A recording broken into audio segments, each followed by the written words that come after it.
እስራኤልና ፍልስጤም ለምንድነው የሚጋጩት? ነው የእስራኤልና የፍልስጤም ግጭት በዓለማችን ላይ ካሉ በጣም ውስብስብ ጦርነት የሚባላል። ይሄ ጦርነት ለዛሬው ግጭት ምንድነው መሰረታዊ ምክንያት ነው። ይሄ ግጭት በመጨረሻው ዘመን ትንቢቶች ውስጥ በጣም ትልቅ ቦታ አለው። ኢየሩሳሌም የተባለች ሀገር መቼ ነው ሰላሟን የምታገኘው?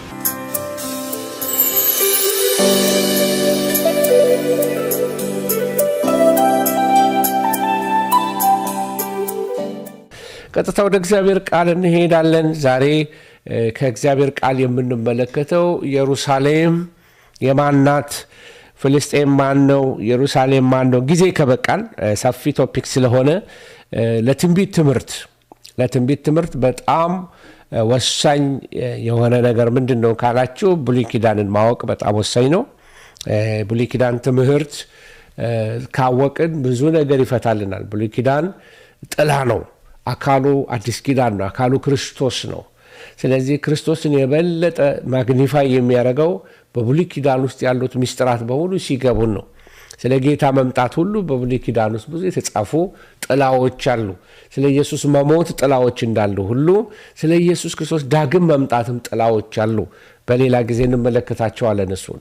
ዛሬ ግን የምንመለከተው ስለ ኢየሩሳሌም እስካሁን ድረስ ሰው ሳያቋርጥ የኖረባት አገር ብትኖር እስራኤል ወይንም ደግሞ ኢየሩሳሌም በዕብራይስጥ ኢየሩሻላይም ትባላለች እና የስሙ ትርጉም በጣም ጥልቅ የሆነ ይሄ ምንድነው ስነ ልሳናዊ ወይንም ደግሞ ሊንጉስቲክ የሆነ መንፈሳዊም ይዘትም ያለው ነው እና ይሄንን የምንበት ምክንያት አለኝ።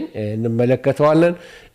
ቃሉን የተለያየ ይሄንን የቋንቋው አዋቂዎች ሲናገሩ እንግዲህ ከሁለት ቃላት የተዋቀረ ነው ብሎ ይናገራሉ እና በተለይ ኢየሩሳሌም ማለት ከሰላም ጋር የተያዘ የሰላም መሰረት ወይ ፋውንዴሽን ኦፍ ፒስ እንደሆነ እና በጣም የታወቀው ተቀባይነት ያለው ትርጉም ይሄ ነው እና ስሙ ከሁለት የዕብራይስጥ ቃላት የተገኘ ነው ይባላል።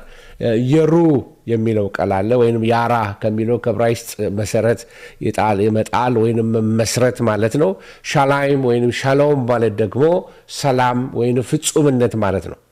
ስለዚህ ትርጉሙ የሰላም መሰረት ወይንም የሰላም ከተማ ማለት ነው ባጭሩ። ስለዚህ ኢየሩሳሌም ሰላምን ማየት ማለት ይችላላችሁ። ቪዥን ኦፍ ፒስ ያላት ናት። አንዳንድ የመጽሐፍ ቅዱስ ምሁራን የሩ የሚለው ቃል ራህ የሚለው RAAH የሚለው ራህ የሚለውን ያህዌ ይርኤ ከሚለው ነው። ራህ ከሚለው የዕብራይስጥ ግስ ጋር ያያይዙታል። ራ ማለት ራእዬ ወይም ደግሞ ማየት ማለት ነው። እንደ ራእይ እንደማለት አድርጋችሁ ውሰዱት እና ትርጉሙ ሰላም የሚታይባት ስፍራ ወይም የሰላም ስፍራ ወይም የሰላም ራእይ ማለት ነው እና በመጽሐፍ ቅዱስ አጠራሯ ወይም በታሪክ አጠራሯ የከተማዋ ስም በታሪክ ሂደት ውስጥ የተለያዩ ጥምረቶችን አሳልፏል። ለምሳሌ ሳሌም በሚባል በመጀመሪያ በዘፍጥረት ላይ ምዕራፍ 14 ቁጥር 18 ላይ የሰላም ንጉሥ የልዑል እግዚአብሔር ካህን የሆነው መልከ ጸዴቅ የሳሌም ንጉሥ ተብሎ ተጠርቷል። ስለዚህ ሳሌም የሚለው ኢየሩሳሌም ወይም ኢየሩሳሌም የምንለው ማለት ነው። ሰላም ወይም ሰላማዊ ማለት ነው። ሌላው ቀድመው ይዘዋት የነበሩት ከዳዊት ከተማዋይቷን የያዘው ከኢያቡሳውያን ነው ወይም ጀቡሳይትስ እና ዳዊት ከተማዋን ከመያዙ በፊት በኢያቡሳውያን ስለነበረች የምትጠራው የኢያቡሳውያን ከተማ ተብላ ነበር የምትጠራው እና ሌላው ስሟ ያህዌ ይርኤ ወይም ደግሞ ያህዌ ይርኤ ወይም ጀሆቫ ጃይራ አብርሃም ይስሐቅን ሊሰዋ በሞሪያ ተራራ ላይ በቆመ ጊዜ እግዚአብሔር በምትኩ በግ ስላዘጋጀ ስፍራውን እግዚአብሔር ያዘጋጃል ወይም በእግዚአብሔር ተራራ ይታያል ብሎ ይርኤ ይሄ የሩ የሚለውን ቃል ለመፍታት የተጠቀምንበት ነው። ስለዚህ በእግዚአብሔር ተራራ ይታያል ማለት ነው እና ይሄ የስሙ ምስጢራዊ ውህደትን ስትመለከቱ እንግዲህ የአይሁድ ሊቃውንት በተለይ ሚድራሽ በሚሉት መጽሐፋቸው ላይ እግዚአብሔር አብርሃምን ይርኤ ወይም መታየት ማዘጋጀት የሚለውን ስም እንደገና ደግሞ መልከ ጸዴቅ የሚለውን ሳሌም የሚለውን ያዋህዱና ኢየሩሳሌም ወይም ኢየሩሻላይም ወይም ኢየሩሳሌም ተብላ ተጠራች ብለው የሚናገሩት የራሳቸው የሆነ ደግሞ ትርጉም አላቸው። እንግዲህ ኢየሩሳሌም በስሟ የሰላም ከተማ ብትባልም በታሪክ ግን የጦርነት የግርግር ማዕከል ሆና ቆይታለች። እስካሁንም እንደምታውቁት ማለት ነው። እንግዲህ ይሄ ፓራዶክስ፣ ይሄ ተቃርኖ የሚያሳየው ከተማዋ እውነተኛውን ሰላም ወይም እውነተኛውን ሻሎም የምታገኘው የሰላም ንጉሥ የሆነው መሲሁ የሹዋ ኢየሱስ ክርስቶስ ዳግም ሲመለስ መሆኑን የታወቀ ነው። ስለዚህ በአጭሩ ኢየሩሳሌም ማለት የሰላም መኖሪያ፣ የእግዚአብሔር የሰላም መሰረት ማለት ነው እና ከተማዋ ከእግዚአብሔር አጀንዳ ጋር በጣም ቁርኝት ያላት ናት። በጣም የታሪክና በቃ ብዙ ታሪክ ያላት ሀገር ናት። ንጉሥ ዳዊት ኢየሩሳሌምን ወይም ኢያቡስን ይዞ የእስራኤል ዋና ከተማ ማድረጉ ከተማዋ ለፖለቲካ ማዕከልነት ብቻ ሳይሆን ለመንፈሳዊ አገልግሎት ታቦቱን ለማስገባት በጣም የተለየች እንድትሆን እንዳደረጋት ትመለከታላችሁ። ሌላ ላዩ ላይ ዋናው የከተማዋ እምብርት የሆነው የሞሪያ ተራራ ሚስጥር አለ። አብርሃም ይስሐቅን ለመሰዋት የሄደበት ይሄ እግዚአብሔር ያዘጋጃል ያህዌ ይርኤ የተባለበት ስፍራ ዘፍጥረት 22 ላይ የምትመለከቱት የኋላ ኋላ ምን ሆኖ ትመለከታላችሁ? ቤተ መቅደሱ የታነጸበት ቦታ እንደሆነ ትመለከታላችሁ። ስለዚህ የኢየሩሳሌምን ይህንን ከጥንቱ የመስዋዕት ቦታ እንደሆነች የሚያበስር እንደሆነ ትመለከታላችሁ። እና ስለ ኢየሩሳሌም ስንነጋገር የጌታችን ኢየሱስ ክርስቶስ እንባ የፈሰሰባት ትልቅ ለድነታችን ሲል ጌታ ዋጋ የከፈለባት ቦታ ናት። እንደውም ጌታችን ኢየሱስ ክርስቶስ ኢየሩሳሌም ኢየሩሳሌም ዶሮ ጫጩቶቿን እንደምትሰበስብ ልሰበስብሽ መጣው አላወቅሽም ወይንም አላወቃችሁም ብሎ ከተማይቱን አይቶ አለቀሰላት ይላል። ሉቃስ 19 ቁጥር 41 ላይ ታገኙታላችሁ። ስለዚህ ከተማዋ በጣም ታሪካዊነት ብቻ ሳይሆን በጣም ጌታ ያለቀሰላት ከተማ ናት። ጌታ ያለቀሰላት ከተማ ናት። ጌታ አንብቶላታል። እዚህ ቦታ ላይ ደግሞ ጌታ ያለቀሰበት ቦታ አይደለም ኢየሩሳሌም፣ የድል ስፍራም ነው። በኢየሩሳሌም የቀራንዮ ኮረብታ ላይ የተፈጸመው የማዳን ሥራ ለሰው ልጆች ሁሉ የዘላለም ሕይወት በር የከፈተበት የጨለማው ኃይል የተሸነፈበት ቦታ ነው። ክብር ለእግዚአብሔር ይሁን እና ብዙ መንፈሳዊ ምስጢር ያለባት ከተማ፣ መለኮት የረገጣት ቦታ፣ መላእክት ሲወጡ ሲገቡ የነበሩበት ቦታ፣ በጣም ኃይለኛ የሆነ መንፈሳዊ አክቲቪቲ የነበረባት ቦታ ነበረች እና የመጨረሻውም ዘመን የትንቢት ፍጻሜ የሚሆንባት ቦታ ናት እና የሺህ ዓመት ንግስና ሲሆን ጌታችን ኢየሱስ ክርስቶስ በክብር ሲመለስ አሕዛብን ሁሉ የሚገዛው ከዚች ከተማ ሆኖ እንደሆነ ነቢዩ ዘካርያስ በምዕራፍ 14 ላይ ይተነብያል።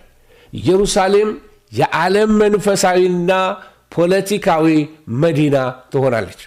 ይሄ ማለት ጌታ በኢየሩሳሌም ይመለካል፣ በሴም ታይም ደግሞ በዛ ሆኖ ዓለምን ሁሉ ያስተዳድራል ማለት ነው። ሌላው እንግዲህ የመጨረሻው ከዚህ ውስጥ የምትመለከቱት ከአሕዛብ የተለያየ ጥቃት ደግሞ የደረሰባት ናት። በፊትም ወደፊትም የሆነ ጥቃት እንደሚመጣባት መጽሐፍ ቅዱስ ይነግረናል። አንደኛው ከአርማጌዶን ነው፣ ሁለተኛው ከጎግ ማጎግ ነው። በተለይ ስለ ጎግ ማጎግ ደጋግመን ተነጋግረናል። የአሕዛብ ጥቃትና ጉዳት የሚያደርስባት የተለያየ ህብረት የሚያደርጉባት ተባብረው የሚመጡባት የሚያድሙባት ከተማ ትሆናለች። በትንቢት መጽሐፍት ለምሳሌ ባለፈው እንደጠቀስነው በሕዝቅኤል 38 በዘካርያስ 14 ላይ እንደተጠቀሰው በመጨረሻው ዘመን አሕዛብ ኢየሩሳሌምን ለመውጋት እንደሚነሱ መጽሐፍ ቅዱስ ይነግረናል። ስለዚህ በዚህ በሕዝቅኤል 38 እና በዘካርያስ 14 መሰረት ኢትዮጵያ ወይም ኩሽ መጠቀሷ እኛ ለህዝባችን ለሀገራችን እንድንጸልይ በንቃት እንድንማልድ የሚያሳስብ ትልቅ ጥሪ እንጂ መርዶ ነገራ ወይም ለማስደንገጥ የሚነገር እንዳልሆነ እንድትረዱልኝ ይፈልጋሉ። ስለዚህ ለማጠቃለል ያህል አሁን የተናገርኩት ኢየሩሳሌም በታሪክ ብቻ የምትታወስ ከተማ ሳትሆን አሁንም በህይወት ያለች ከተማ ናት። ወገኖች እስካሁን ድረስ ሰው ኤግዚስት ያደርግባታል። ከፍጥረት ጀምሮ ብዙ ዘመን የኖረች ምድር ናት። የእግዚአብሔር አይኖች 24 ሰዓት የማይለዩት ከተማ እንደሆነች ስለ ኢየሩሳሌም ይናገራል። በተለይ ለእኛ ለአማኞች በከተማዋ ላይ ከሚመጣው መለኮታዊ ፍርድና ከአሕዛብ ሴራ እንድትጠበቅ ልንማልድ ስለ ኢየሩሳሌም ሰላም ጸልዩ ብሎ ጌታችን ነግሮናል። ልንማልድ ያስፈልገናል እና ወደ ኢየሩሳሌም ታሪክ ልሄድላችሁ እና የኢየሩሳሌም ታሪክ ከ5000 ዓመታት በላይ ወደ ኋላ የሚጓዝ ነው። በጦርነት በሃይማኖታዊ ክስተቶች በመለኮታዊ ተስፋዎች በጣም ያሸበረቀና የተሞላ ታሪክ ያላት አገር ናት።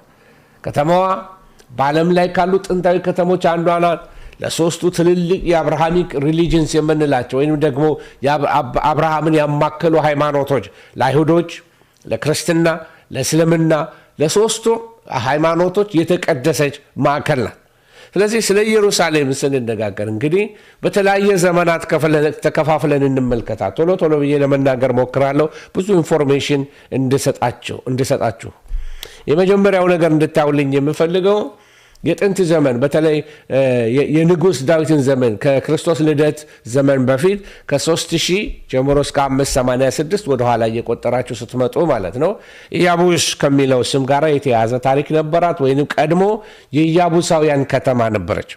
የኢያቡሳውያን ከተማ ነበረች። ዳዊት ኢያቡሳውያንን አስወጣና ኢየሩሳሌምን አምባውን ጽዮንን ማረከ። በዛ ድንኳኑን አረገ። ዋና ከተማ አደረጋት ዳዊት እና ዳዊት ያንን ብቻ ሳይሆን ተጨማሪ የዳዊት ከተማ ብሎ ስሟን አወጣላት እና የዳዊት ከተማ በ1000 ዓመተ ዓለም አካባቢ ንጉሥ ዳዊት ከተማይቷን ያዘ። ከዛ በኋላ ዩናይትድ ጋቨርንመንት ወይ ዩናይትድ ኪንግደም አድርጎ አገሩን ሁሉ ታቦቱን በዛ አስገብቶ የተቀደሰ ምድር አድርጎ ይህንን ይገዛታል ማለት ነው። እሺ ይህንን ካልኳችሁ ሌላ በኢየሩሳሌም ውስጥ ካሉት አንዱ ነገር የዓለምን ኢንትረስት ከሚስበው ነገሮች አንዱ የንጉሥ ዳዊት ዘመን ላይ ብቻ ሳይሆን በሰለሞን ዘመን ቤተ መቅደስ ተሰርቷል። ሁላችንም ቤተ መቅደሱን ታስታውሳላችሁ። ሰለሞን ዳዊት እንዴት መቅደሱን አትሰራም ተብሎ ልጄ ሰለሞን ሆይ ሰው ሁን ብሎ አባትየው ሀብቱን በሙሉ አሳልፎ ሰጥቶት መቅደሱ እንዴት እንደሰራ የእግዚአብሔር ደመና እንዴት እንደመጣበት ሰዎች ሊቆሙበት እስከማይችሉ ድረስ የእግዚአብሔር ክብር የነበረበት ቦታ እንደነበረ ስለዚህ መቅደስ ተምረናል። እና ይሄ የተሰራው በሞሪያ ተራራ ላይ ነበረ። ያ አብርሃም ልጁን ሊሰዋበት የነበረበት ቦታ ላይ ይሄ ቤተ መቅደስ ተሰራ ማለት ነው። ስለዚህ የሰለሞን ቤተ መቅደስ ምን ሆነ ማለት ነው? የሃይማኖት ማዕከል አደረገው። ኢየሩሳሌም የፖለቲካ ማዕከል ብቻ ሳትሆን ጥንትም የሃይማኖትም ማዕከል ሆና ነበረ ማለት ወይ ሆናለች ማለት ነው። ይህንን ካልኳችሁ እንግዲህ ሌላ ይሄ ታሪኳ በምንድን ነው ኢንተራፕትድ የሆነው? የባቢሎን ምርኮ መጣ። በተለይ ከሶስት ወደ ቀናቱ እየሄዱ ሲሄዱ ካላንደሩን ሄዳችሁ ስትመለከቱ የባቢሎን ምርኮ ሲሆን ወደ 586 ዓመተ ዓለም አካባቢ ነው። የባቢሎን ንጉሥ ናቡከደነጾር ከተማይቱን መጥቶ ደመሰሳል። ቤተ መቅደሱ ተቃጠለ። የከበረው የመቅደሱ ዕቃ ሁሉ ተወሰደ እና አይሁድን ለ70 ዓመታት ወደ ባቢሎን አፈለሳቸው። በኤርሚያስ ትንቢት ተነገረ። 70 ዓመት በተፈጸመ ጊዜ እንደገና አስባችኋለሁ፣ ጎበኛችኋለሁ ብሎ እግዚአብሔር ለሕዝቡ ተስፋ ሰጠ። እንደተናገረው ልክ ዘመኑ ሲደርስ ዳንኤል ጾም ጸሎት ይዞ ባለበት ሰዓት ላይ የኤርሚያስ ዘመን እንደደረሰ አስተዋለ። ኤርሚያስ የተናገረው ዘመኑን ሲያሰላ 70 ዓመት ተፈጽሟል ለካ እና የዛን ጊዜ ሲጾምና ሲጸልይ እግዚአብሔር መልአኩ ገብርኤልን እንደላከም ሚካኤል የፋርስ ንጉሥ እንደተዋጋለት እሱ መጥቶ ገና መጸለይ ስትጀምር እግዚአብሔር ስለ ከተማይቱ የማለድከውን ሰምተዋል ብሎ እንደነገረው ከዛ በኋላ ተከታታይ ትንቢቶች ሲመጡ ትመለከታላችሁ። ኢየሩሳሌም በነ ዕዝራ፣ በነ ነህምያ፣ በነ መርዶኪዮስ፣ በነ አስቴር በተሃድሶ መስመሩ ስትገባ ትመለከታላችሁ። ስለዚህ ሁለተኛው ሌላው ቤተ መቅደስ እና በሮማውያን ዘመን የነበረው ነው። ይሄ የሰለሞን ቤተ መቅደስ ነው። ይሄ ዳግም ግንባታ ወይንም ደግሞ ፋርሶች ባቢሎንን ካሸነፉ በኋላ ንጉሥ ቂሮስ አሁን ኢራን የምንለው ቦታ ላይ ያለ የኤላም ንጉሥ ወይንም ደግሞ የፋርስ ንጉሥ ባቢሎንን ካሸነፈ በኋላ ቂሮስ አይሁድ እንዲመለሱ ፈቅዳለሁ ብሎ እነ ዕዝራ ሲመለሱ እነ ዘሩባቤል ይቅርታ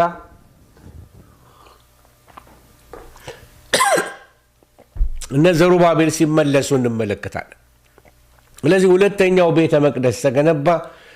ያለቅሱ ነበረ ኋለኛው ቤተ መቅደስ ይሰራ፣ ከፊተኛው ቤት ክብር ይልቅ የኋለኛው ቤት ክብር ይበልጣል ብሎ እግዚአብሔር እስኪያጽናናቸው ድረስ በሐጌ የተነገረው ትንቢት በዚህ ዘመን ነበር። ስለዚህ ወደ ተራራ ውጡ፣ እንጨትንም አምጡ፣ ቤትንም ስሩ፣ እኔ በዚህ ደስ ይለኛል ይላል እግዚአብሔር የሚል ትንቢት በሐጌ 1 ላይ ትሰማላችሁ፣ ምዕራፍ 2 ላይ ትሰማላችሁ። ይቅርታ በጣም ስለዚህ ሁለተኛው ቤተ መቅደስ ተሰራ። ከዛ በኋላ ይሄው መቅደስ በሮማውያን ዘመን እንደገና ሲታደስ ትመለከታላችሁ።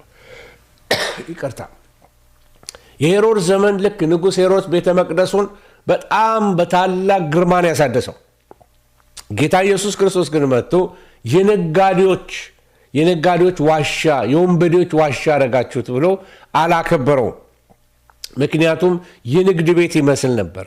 በጣም የተወለወለ ያማረ ነው፣ ግን ሽያጭ በሽያጭ ገንዘብ ለዋጮች፣ እርግብ ሻጮች። ምክንያቱም ድሮ ሰዎች ይዘው ይመጣሉ መስዋዕታቸውን በመቅደስ ውስጥ ያቀርባሉ። አሁን ግን በግ እየነዱ ከናዝሬት ድረስ ከሚመጡ በግ እዛው ኢየሩሳሌም ይገዙና እዛው ለመስዋዕት ያቀርባሉ።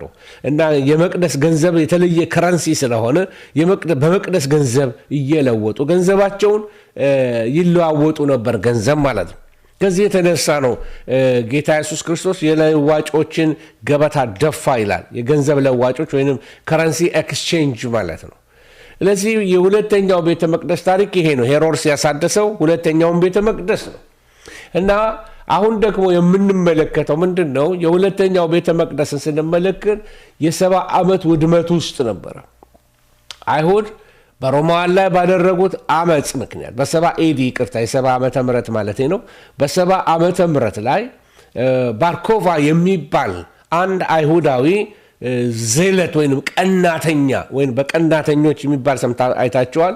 እና ቀናተኞቹ አንዱ የነበረው ባርኮቫ አመፅ አድርጎ በኢየሩሳሌም ታላቅ አመፅ ተደርጎ ሮማውያንን ገልብጠው ለማባረር በፈለጉበት በዛ ሰዓት ላይ የታይተስ ሰራዊት ወይም ደግሞ ስሙ በአእምሮዬ ላይ ስለጠፋኝ ነው። የታይተስ ሰራዊት ከሶሪያ መጥቶ ኢየሩሳሌምን ድንጋይ በድንጋይ ላይ እስኪሆን ድረስ አፈራረሳት። ልክ ጌታ ኢየሱስ ክርስቶስ እንደተናገረው ትንቢቱ ተፈጸመ። ተመልከት ጌታ ሆይ እንደው ተመልከት መቅደሱ እንዴት እንደሚያምር ሲሉት ድንጋይ በድንጋይ ላይ ሳይፈርስ አይቀርም አላቸው። ትንቢት ነው የተናገረው። ልክ በ70 ኤዲ ላይ በ70 ዓመተ ምህረት ላይ ኢየሩሳሌም ፈራርሳ ነበር በሮማውያን ማለት ነው። እና ይሄንን ካልኳችሁ እንግዲህ በሌላ ዘመን ላይ እንሂድ። ፋስት ፎርዋርድ እናድርግና በቤዛንታይን በሚባል ዘመን ላይ ኢየሩሳሌም ሌላ ታሪክ ውስጥ ትገባለች። እስልምናዎች በዛ ነበሩ። እስላሞች መጥተው ነበረ። እነዚህ እስላሞች የአገሪቱ ኔቲቮች አይደሉም። በአካባቢው ላይ የነበሩ ኖማድስ ወይም ዘላኖች ነበሩ። እና እነዚህ ዘላኖች መጥተው ባዶ አገር ነው፣ የተተወ ከተማ ነው፣ መጥተው ተቀመጡበት። እና ይሄ የምትመለከቱት ኮንስታንቲን ነው። ኮንስታንቲን ወደ ጌታ ከመጣ በኋላ ንስሐ ወይም ወደ ጌታ ከመጣ በኋላ በዛ ቋንቋ ልጠቀም ክርስቲያን ሆነ ከተባለ በኋላ በቤዛንታይን ይህንን ብዙ ክሩሴደሮች ወደ ይመጡ ነበረ እና ኢየሩሳሌም ብዙ የክርስቲያን ምንድን ነው የሚባሉት እነዚህ ሀጂ እንደሚደረገው አይነት የሄዱ ሰዎች ይሰግዱ ነበረ፣ ቅድስቲቱ ከተማ እየተባለ ማለት ነው። እና እንደውም በዛ ዘመን ላይ ማናት እናቱ ትመስለኛለች ቅድስት እሌኒ የጌታ መቃብር ያለበትን ቦታ አግኝታ የቅዱሳን መቃብር የቅዱስ መቃብር ቤተክርስቲያን ቸርች ኦፍ ዘ ሆሊ ሰፕልከር በሄጃ አይቼዋለሁ። ያን ቦታ በጣም በሚገርም ሁኔታ የተሰራ ቤተ መቅደስ ነው። በጣም ትልቅ ቤተ መቅደስ ጌታ እዚህ ቦታ ነው ተቀብሮ የነበረውና የተነሳበት በተባለበት ቤተ ክርስቲያን አሰራች። ቅድስት እሌኒ ማለት ነው። እነሱ ቅድስት ስላለዋት ነው። የኮንስታንቲን እናት ማለት ነው። እና የቤዛንታይን እና በዛ ዘመንም ስቲል ሰዎች አሉ፣ ግን አይሁዶች ዶሚኔትድ ሆነው ነበር። መቅደሱን ላሳያችሁ። ይህንን ይመስላል በመቃብሩ ላይ የተሰራው። ትክክለኛው ቦታ ይሄኛው ነው ብዬ አላምንም። ሌላ ቦታ አለ እና ያንን እንመለከተዋለን። እሺ፣ ሌላው ኢየሩሳሌም በእስላሞች ደግሞ የተገዛችበት ዘመን አለ። አሁን ዘመናዊ ኮንፍሊክት ውስጥ ልወስዳችሁ ነው። ስዕሉን ላመጣላችሁ ብዬ ነው። በእስላሞች ወይም በተለያየ አይነት የሙስሊም ወረራዎች ተደርጎባት የተያዘችበት ጊዜ ነበረ። ከነዚህም ውስጥ አንዱ ኸሊፋ ዑመር የሚባል የእስልምና መሪ እሱ እንደያዛት ይታወቃል። እና ይህንን ግንቡን እንደውም ሰራ የሚባለው እሱ ነው። እሱም ብቻ አይደለም፣ የአልአቅሳ ሞስክ የተባለውን ይሄ ጉልላቱ ይሄ አላስካ ሞስክ ከላይ የምትመለከቱት የወርቅ ዶም ኦፍ ዘ ሮክ የሚባለው ይህንንም የሰራው በዛ ዘመን ነው ይባላል። ከዛ በኋላ በ1099 አካባቢ እስከ 1917 ዓመተ ምህረት ድረስ የኦቶማን ቱርክ ግዛት ነበረ። ከዛ በፊት ደግሞ እነዚህ ክሩሴደርስ የሚባሉ ሰዎች ነበሩ። ክሩሴደሮች ማለት ለእግዚአብሔር ቀንተናል ብለው ከአውሮፓ ከስፔን ከተለያየ ቦታ ከአውሮፓ ሀገሮች ላይ ተሰባስበው እየሄዱ በኢየሩሳሌም ያሉትን የሚገሉበት ጊዜ የመስቀል ጦርነት ይባላል። ክሩሴደርስ ማለት በዛ ነው። አሁን ክሩሴድ ማለት ፖዚቲቭ ወይንም ደግሞ አዎንታዊ ቃል አይደለም። ብዙ ሰዎች የተጨፈጨፉበት ነው። ቤተ ክርስቲያን እስከ 400 እስከ 500 ዓመተ ምህረት ድረስ በማንም ላይ ሰይፍ አንስታ አታውቅም። ኮንስታንቲን ወደ ዙፋን ከመጣ በኋላ ቸርችና ስቴት መቀላቀል ሲጀመር ግን ቤተ ክርስቲያን ሰይፍ ማንሳት ጀመረች ማለት ነው። እና ትክክለኛ መልኳን እየቀየረች መጣች። ድሮ በደህንነት በመከራ የጠራች ቤተ ክርስቲያን ከኮንስታንቲን በኋላ ግን ቤተ ክርስቲያን እየተበላሸች መጣች። እስከ 16ኛው ክፍለ ዘመን ማርቲን ሉተር እስከሚመጣበት ዘመን ድረስ ደህንነት እስከ መሸጥ የደረሰበት ዘመን ነበር። እሱን ስለ ቸርች ሂስትሪ ሌላ ጊዜ እንነጋገራለን። ዛሬ ግን ስንነጋገር የኦቶማን ኤምፓየር ማለት ቱርኮች ማለት ነው እስራኤልን ያስተዳድሩ ነበር፣ ወይም ደግሞ ኢየሩሳሌምን በተለይ ይዘው ያስተዳድሩ ነበር። እና በዛን ጊዜ ቱርኮች የመስፋፋት አጀንዳ ስላላቸው በኋላ ሌላ ተቀናቃኝ ይመጣባቸዋል። ወደ ጀመርኩት ልመለስና የመስቀል ጠሮኞች አውሮፓ ክርስቲያኖች ናቸው እና ከተማዋን ከሙስሊሞች እጅ እንደ ጥቂት ጊዜ ነጥቀው የግዛታቸው ማዕከል ሊያደርጓት ፈልገው ስለነበረ በዛ ጊዜ ይሄ ማን ነው የሚባለው ሳላዲን የሚባል የቱርክ መሪ ነበረ እና እሱ አሸነፋቸው። እና በመሸነፋቸው ምክንያት ቱርኮች ያንን አካባቢ ይቆጣጠሩታል። ከዛ በኋላ እኛም ሀገር እንትኖች ነበሩ። በተለይ ኢየሩሳሌምን ለማስለቀቅ አንዳንድ የሚባል ተረቶች ነበሩ። ታጠቅ ብሎ ፈረስ፣ ካሳ ብሎ ስም፣ አርባር ይሸበራል ኢየሩሳሌም ተብሎ ይባል ነበር። ምክንያቱም አርባር ሙስሊሞች የሚሰግዱበት ስለሆነ አፄ ቴዎድሮስ ይፎክሩ ነበር ይባላል።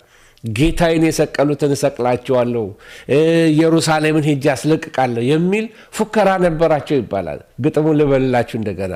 ታጠቅ ብሎ ፈረስ፣ ካሳ ብሎ ስም፣ አርባር ይሸበራል ኢየሩሳሌም ይባል ነበር። እንግዲህ ይህ በእኛም ሀገር ትንሽ ያው ጥንታዊ ሀገር ስለሆንን የምንካፈለው ነገር አለ እና የመስቀል ጦርነት በጣም ብዙ ካበላሹ ነገሮች አንዱ እሱ ነው። በተለይ ለወንጌል ስርጭት እንቅፋት ከሆነብን ነገር አንዱ እስካሁን ድረስ የአረቦችንም የአይሁዶችንም ልብ ያበላሸ ነገር ለክርስትና ሕሊናቸው እንዲጠለሽ ካደረገ ነገር አንዱ የመስቀል ጦርነት ነው።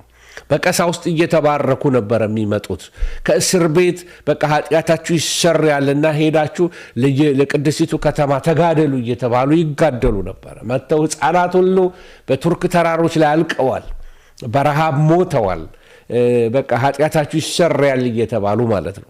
ስለዚህ የመስቀል ጦርነት ብዙ ዳሜጅ አድርጓል በክርስትና ታሪክ ላይ። ከጠቀመው ይልቅ ያበላሸው በስቷል እና ራሱን የቻለ የቸርች ሂስትሪን ማጥናት በጣም ያስፈልገናል።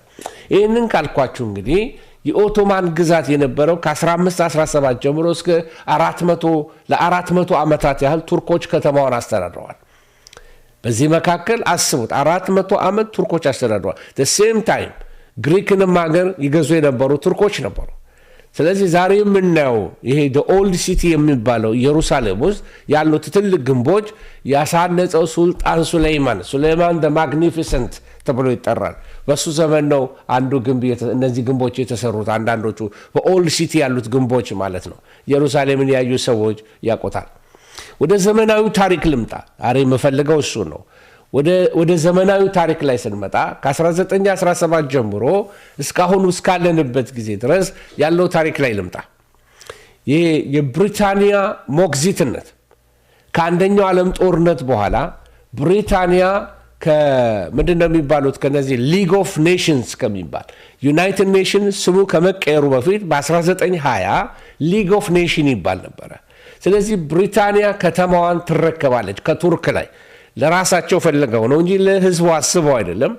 ከዛ በኋላ ብሪቲሾች ያደረጉት ምንድነው በ1948 ላይ እስራኤል ነፃነቷን አወጀች። እንዴት አይሁዶች እንደተሰባሰቡ ራሱን የቻለ በጣም አስገራሚ የሆነ ታሪክ አለው። እግዚአብሔር እንዴት እንደሰበሰበ በተለይ ናዚ ከጨፈጨፋቸው በኋላ 6 ሚሊዮን አይሁዶች ካለቁ በኋላ አገር ለራሳቸው ይፈልጉ ነበር። ነውም በተገናኙ ቁጥር በእምነት በተበተኑበት ሀገር ሁሉ ኔክስት ይር ኢን ጀሩሳሌም በቃኛ ሲዩ ሌተር እንደምንባባለው ወይንም በኋላ እንገናኝ እንደምንባባለው እነሱ የሚባባሉት ኔክስት ይር ኢን ጀሩሳሌም ይባባሉ ነበር። እውነትም እንደተናገሩት እግዚአብሔር አረገላቸው እና 1948 ላይ በ1948 እስራኤል ነፃነቷን ስታውጅ ከተማዋ ለሁለት ተከፈለች። ምዕራቡ ክፍል በእስራኤል ምስራቁ ደግሞ ኦልድ ሲቲ የሚባለው ደግሞ በዮርዳኖስ ቁጥጥር ስር ዋለ። እንግዲህ በ1967 አሁን የመጀመሪያው 1948 ያደረገው ኢየሩሳሌም ሁለት ቦታ ነበረች። ገና ጦርነት የመጀመሪያው ጦርነት ነው። ገና እስራኤል እንጭጭ ናት። ገና መመስረቷ ነው። ወዲያው ነበር ሊያጠፏት የተነሱባት። ነገር ግን በ1967 ላይ የስድስቱ ቀን ጦርነት የሚባል አለ። ልክ በምስራቅ ኢየሩሳሌምን በቃ ኃይለኛ ጦርነት ተደረገ እና ይሄንን የምስራቅ ኢየሩሳሌምን ያዘችና ከዋናው ኢየሩሳሌም ጋራ እስራኤል ቀላቀለችው ማለት ነው። እና የዛሬው ይሄ የኦልድ ሲቲ የሚባለው በአራት ዋና ዋና መንደሮች የተከፈለ ነው። የመጀመሪያው የአይሁድ መንደር ነው። ይሄ ጁዊሽ ኳርተር የምንለው ይሄ የዌይሊንግ ዎል ወይም የዋይታ ግንብ ያለበት ይሄ አይሁዶች እንዲህ ብለው የሚጸልዩበት እሱ የአይሁድ ኳርተር ይባላል። እና ምናልባት ስዕሉን ላሳያችሁ። ይሄ የአይሁድ ኳርተር ነው። እሺ እና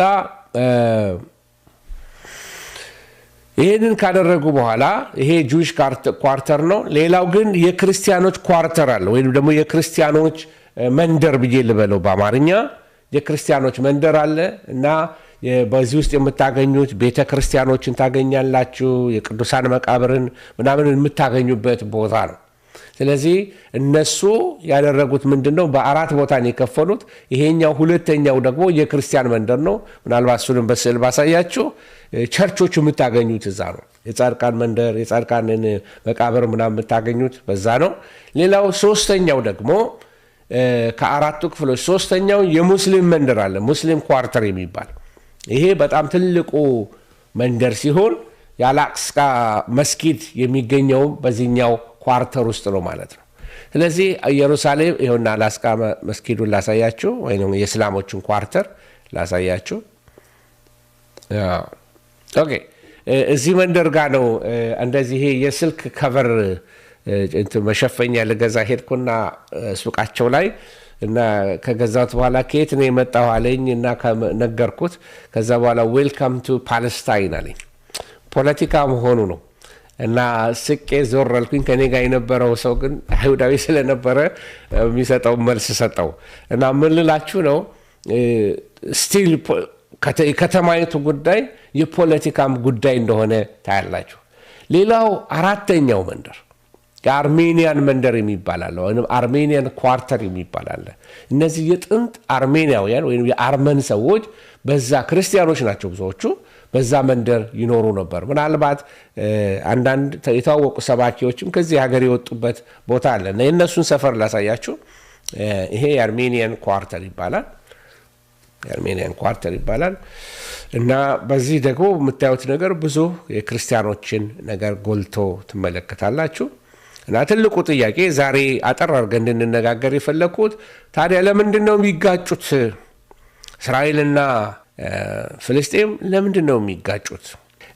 ዓለም የታወከበት በዓለም ላይ እንደዚህ አይነት ኬዝ የለም። በቃ ለዓለም የከበደ ጉዳይ ቢኖር የፍልስጤምና የእስራኤል ጉዳይ ነው። ለዓመታት ሊፈቱት ያልቻሉ ለዓመታት ሊመለስ ያልቻለ ጥያቄ ነው።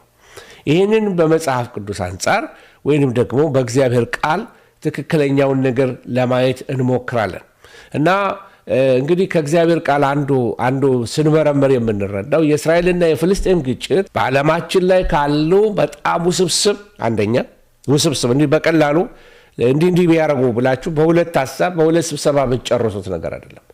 በጣም ውስብስብ የሆነ ረጅም ዕድሜ ካላቸው ፖለቲካዊና ሃይማኖታዊ ውዝግቦች አንዱ ነው። በጣም ኮምፕሊኬትድ የሆነ በጣም ረጅም ጊዜ የፈጀ ሃይማኖታዊም ነው እንደገናም ደግሞ ፖለቲካዊም ነው። ስለዚህ በተለያየ ክፍል ልናየው ይገባል ችግራቸውን። የሃይማኖት ችግር ብቻ አይደለም፣ የፖለቲካም ችግር ብቻ አይደለም። ስለዚህ በውስጡ ብዙ ነገር አለ ማለት ነው። ኦኬ ይሄንን ካልኩኝ ሌላው ግጭቱ በተለይ በእስራኤልና በፍልስጤም መካከል ያለው ግጭቱ በዋናነት በአንድ መሬት ላይ ያሉ ሁለት ብሔራዊ ማንነቶች አሉ። ሰውኝ በደም በአንድ መሬት ላይ ያሉ ሁለት ብሔራዊ ማንነቶች አሉ። ሁለት አገሮች በአንድ መሬት ላይ ሲኖሩ ማለት ነው። ይሄ እንደዛ ተደርጎ ሊወሰድ ይችላል። ፍልሚያው ይሄ ነው። የኔ ሀገር ነው ያንተ ሀገር አይደለም። እኔ ቀድሜ መጥቻለሁ፣ አንተ አልነበርክም፣ ውጣልኝ፣ እኔ ነኝ እዚህ ያለሁት፣ እናንተ እናጠፋችኋለን፣ እኛ እናጠፋችኋለን። ይሄ ነው እሰጥ አገባው የምትመለከቱት ይሄ ነው። ወደ ኋላ ሄደን ታሪኩን ስንመለከት አንዳንድ ቃላቶች ሰምታችሁ ታውቃላችሁ። ምናልባት አሁንም ሰዎች ይጠቀሙበታል። ዛይኒዝም የሚባል ጽዮናዊነት የሚል ቃል። ይሄ የጽዮን ንቅናቄ የጽዮናዊነት ንቅናቄ በ19ኛው ክፍለ ዘመን መጨረሻ በአውሮፓ ይኖሩ የነበሩ አይሁዶች ከደረሰባቸው መከራ ከደረሰባቸው ስቃይና እንግልት ለማምለጥ ወደ ቀደመው የአባቶቻቸው ምድር ለመመለስና መንግስትን ለመመስረት ያደረጉት ህብረት እሱ ነው ጽዮናዊነት የሚሉት ወይንም ደግሞ ጽዮንና ፋቂዎች ዛይኒዝም ተብሎ የሚጠራው ይሄ ነው። ስለዚህ ጽዮናዊነት ብቻ አይደለም በዛ ጊዜ የተነሳው። በተለይ ከ1880 በኋላ እስከ 1917 ድረስ የጽዮን ንቅናቄ ብቻ ወይንም ደግሞ ጽዮናዊነት ብቻ ሳይሆን ንቅናቄው የአረብ ብሔርተኝነትም ተነስቶ ነበር። አንድ የአረብ ዝርያ ብቻ አይደለም ያለው፣ ብዙ አይነት የአረብ ዝርያዎች አሉ። በኋላ እነግራቸዋለሁ። የጽዮን ንቅናቄ አንዱ የሚያሳየን ምንድነው? በ19ኛው ክፍለ ዘመን መጨረሻ እንግዲህ እነዚህ ወደ ቀደመው አገራቸው ሊመለሱ የፈለጉ አይሁዶች እነሱ የተጠናከሩበት ወይም የተሰባሰቡበት ማህበራቸው ነው። በተለይ በ1882 ላይ በዕብራይስጥ ይመስለኛል ቃሉ ሆቬቬ ዛየን የጽዮን አፍቃሪዎች የሚል ቡድን ነበረ እና በምስራቅ አውሮፓ ተሰባሰቡ እና ይሄ የሩሲያን አመፅ የነበረበት ዘመን ነበረ። ትልቅ ሩሲያ ሬቮሉሽን የተነሳበት ጊዜ ነበረ እና በዛ ጊዜ ወደ ኦቶማን ኤምፓየር ቀድሞ ስለነበረ ፍልስጤምን በዛ ስር ስለነበረ የአይሁድ ስደተኞች ማዕበል መምጣት ጀመረ ወደ ሚድል ኢስት ማለት ነው ከ1882 ጀምሮ። ስለዚህ አይሁዶች ቀስ በቀስ ወደ ሀገራቸው እየመጡ መኖር ጀመሩ። ቀስ እያሉ በጣም ብዙ አይደሉም። የሆነች ትምህርት ቤት ተከራዩ ወይንም ገዙ፣ የሆነ እርሻ ቀስ እያሉ ሲጠራሩ እንደዛ ነው የበዙት ወደ ሀገራቸው መመለስ የጀመሩት። በ1890 ላይ ለመጀመሪያ ጊዜ ጽዮናዊነት የሚለው ቃል በዛ ጊዜ ራስን ነፃ ማውጣት በተሰኘው አንድ መጽሐፋቸው ላይ ለመጀመሪያ ጊዜ የተጠቀሙት በ1890 ላይ ነው። ታሪኩ እንግዲህ ምንድን ነው? በ1896 ላይ ቴዎዶር ሄርዘል የሚባል ደርጁዲንስት ነው እንደዚህ እንትኑ ቀጥታ ትርጉሙን ፕሮናውንስ ማድረግ አልችልም፣ ጀርመንኛ ይመስለኛል። የአይሁድ መንግስት ነው በአጠቃላይ ዋና በራሪ ወረቀት አሳተመና የአይሁድ መንግስት የሚል ለአውሮፓ በቃ ላሉ የአይሁድ መንግስት መመስረት ንቅናቄ ማድረግ ጀመረ፣ ማስተላለፍ ጀመረ በዛ በህትመቱ ማለት ነው። እና በ1897 ይሄ መስራቻቸው ሄርዘል የሚባለው ሰው የመጀመሪያውን የጽዮናዊነት ኮንግረስ ሰበሰበ ማለት ነው። ስለዚህ የዓለም የጽዮናውያን ድርጅት ተቋቋመ። ሄርዘል የመጀመሪያው ፕሬዚዳንት ሆኖ ተመረጠ ማለት ነው። አንድ ሰው ነው የተነሳው።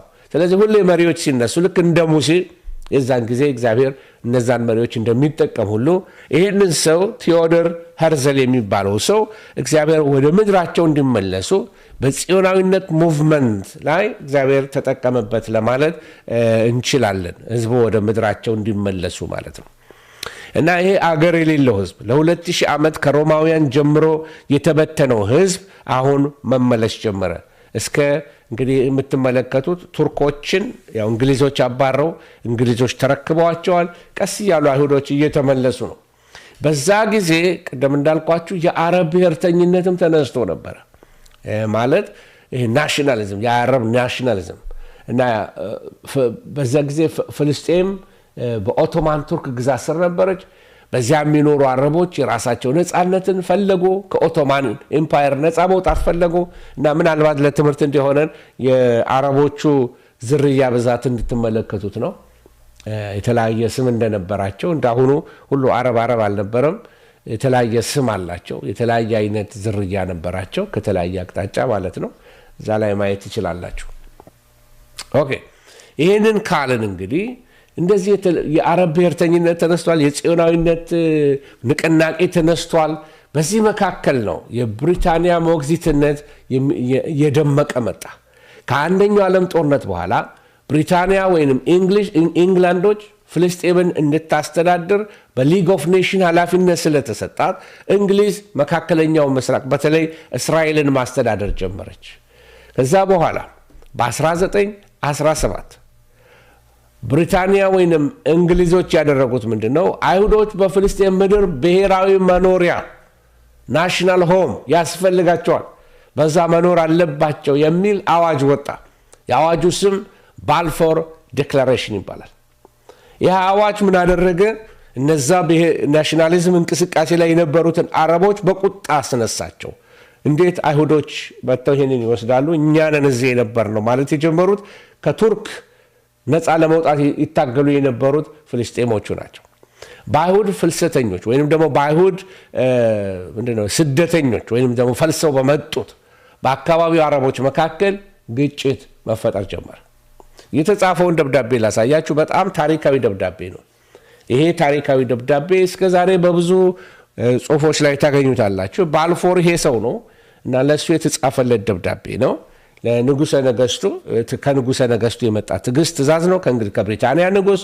በቃ ካሁን በኋላ ለአይሁዶች ቤት ይሁናቸው፣ ፍልስጤም ትሰጣቸው ወይንም ደግሞ መካከለኛው ኢየሩሳሌም መኖሪያቸው ነው፣ እስራኤል መኖሪያቸው ነው ብለው እንግሊዝ ፈቀደች ማለት ነው። ወደ አማርኛ ልመልሰው ሞከርኩና እንደዚህ ይላል። የውጭ ጉዳይ ሚኒስቴር መስሪያ ቤት ኖቬምበር 2 ቀን 1917 ክቡር ሎርድ ወይንም ጌቶች ሮስቻይልድ የግርማዊነታቸው መንግስት ለአይሁድ የጽዮን ንቅናቄ ምኞት ያለውን አጋርነት የሚገልጸውና ለሚኒስትሮች ምክር ቤት ቀርቦ የጸደቀው የሚከተለው መግለጫ በግርማዊነታቸው መንግስት ስም ሳቀርብሎ በታላቅ ደስታ ነው። የግርማዊነታቸው መንግስት አይሁዶች በፍልስጤም ምድር ብሔራዊ መኖሪያ እንዲመሰርቱ በበጎ አይን ይመለከታል። ይህንንም ዓላማ ከግብ ለማድረስ የተቻለውን ጥረት ሁሉ ያደርጋል።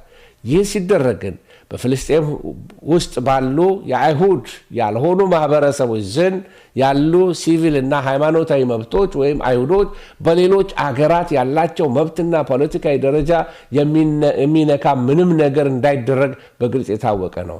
ይህን መግለጫ ለጽዮን ድርጅት ለዛይኒስት ፌዴሬሽን እውቅና እንዲሰጡልኝ በአክብሮት እጠይቃለሁ። ታማኙ አርተር ጄምስ ባልፎር።